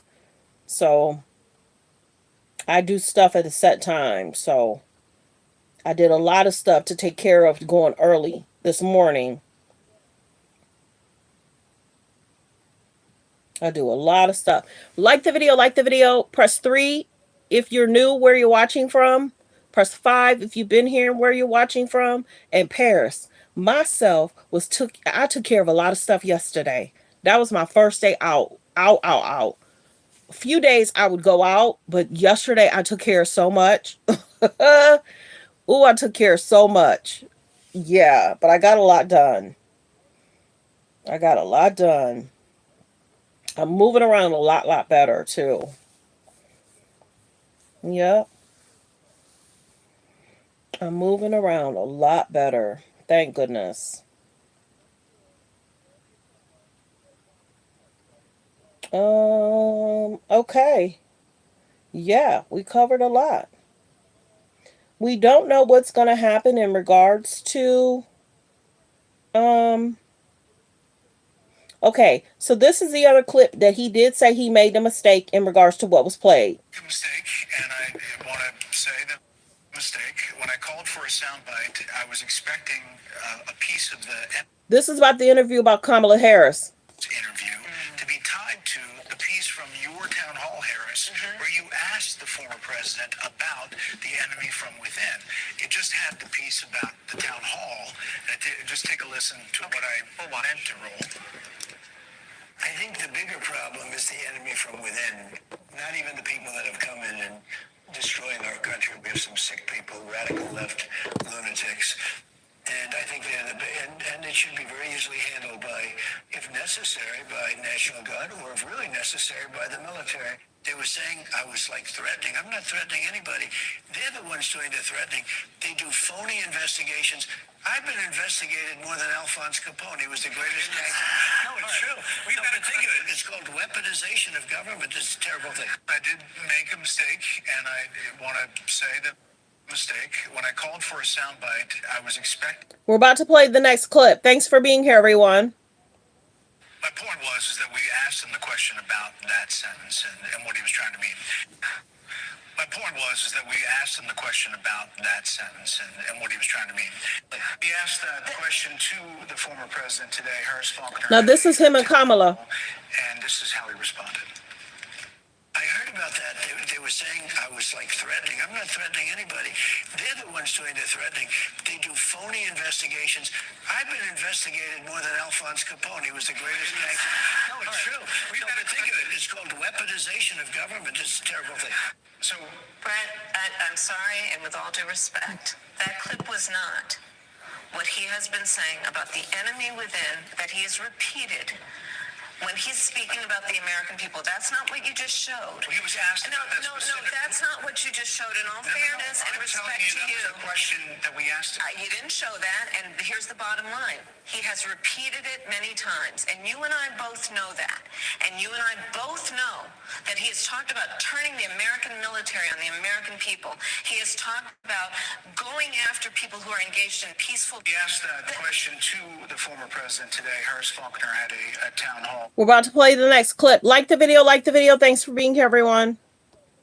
He's talked about locking people up because they disagree with him. This is a democracy. And in a democracy, the president of the United States, in the United States of America, should be willing to be able to handle criticism without saying he'd lock people up for doing it.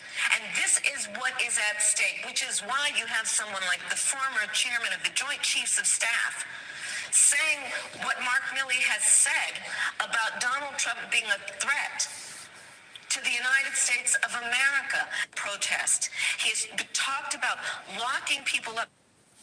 So there's the clip. He apologized. He was supposed to show a certain clip. He asked, and I did.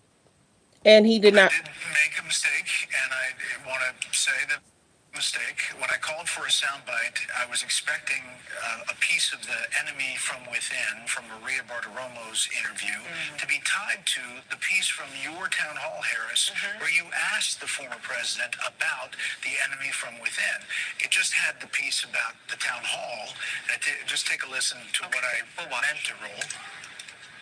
I think the bigger problem is the enemy from... So there's that. So vote for whoever you want to vote for. Do what's best for you and your family. I think, let's see. Is there anything else I want to cover? What do y'all think about Erica Mena and Safari? What do y'all think about the interview and, their debate? Do you think they're both doing a good job telling us about their policy? Y'all can communicate whatever y'all want to communicate about.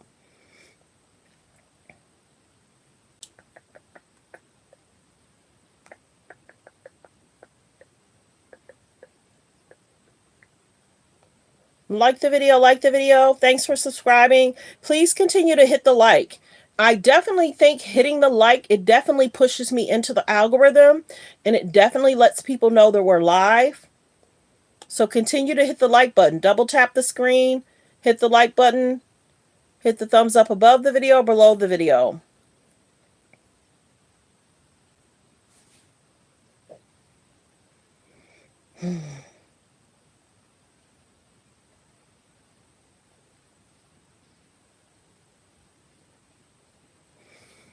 Okay. I have some stuff I have to take care of. There's some business I need to take care of. And I thank you all for being here. I appreciate you all for being here. I appreciate all the kind comments.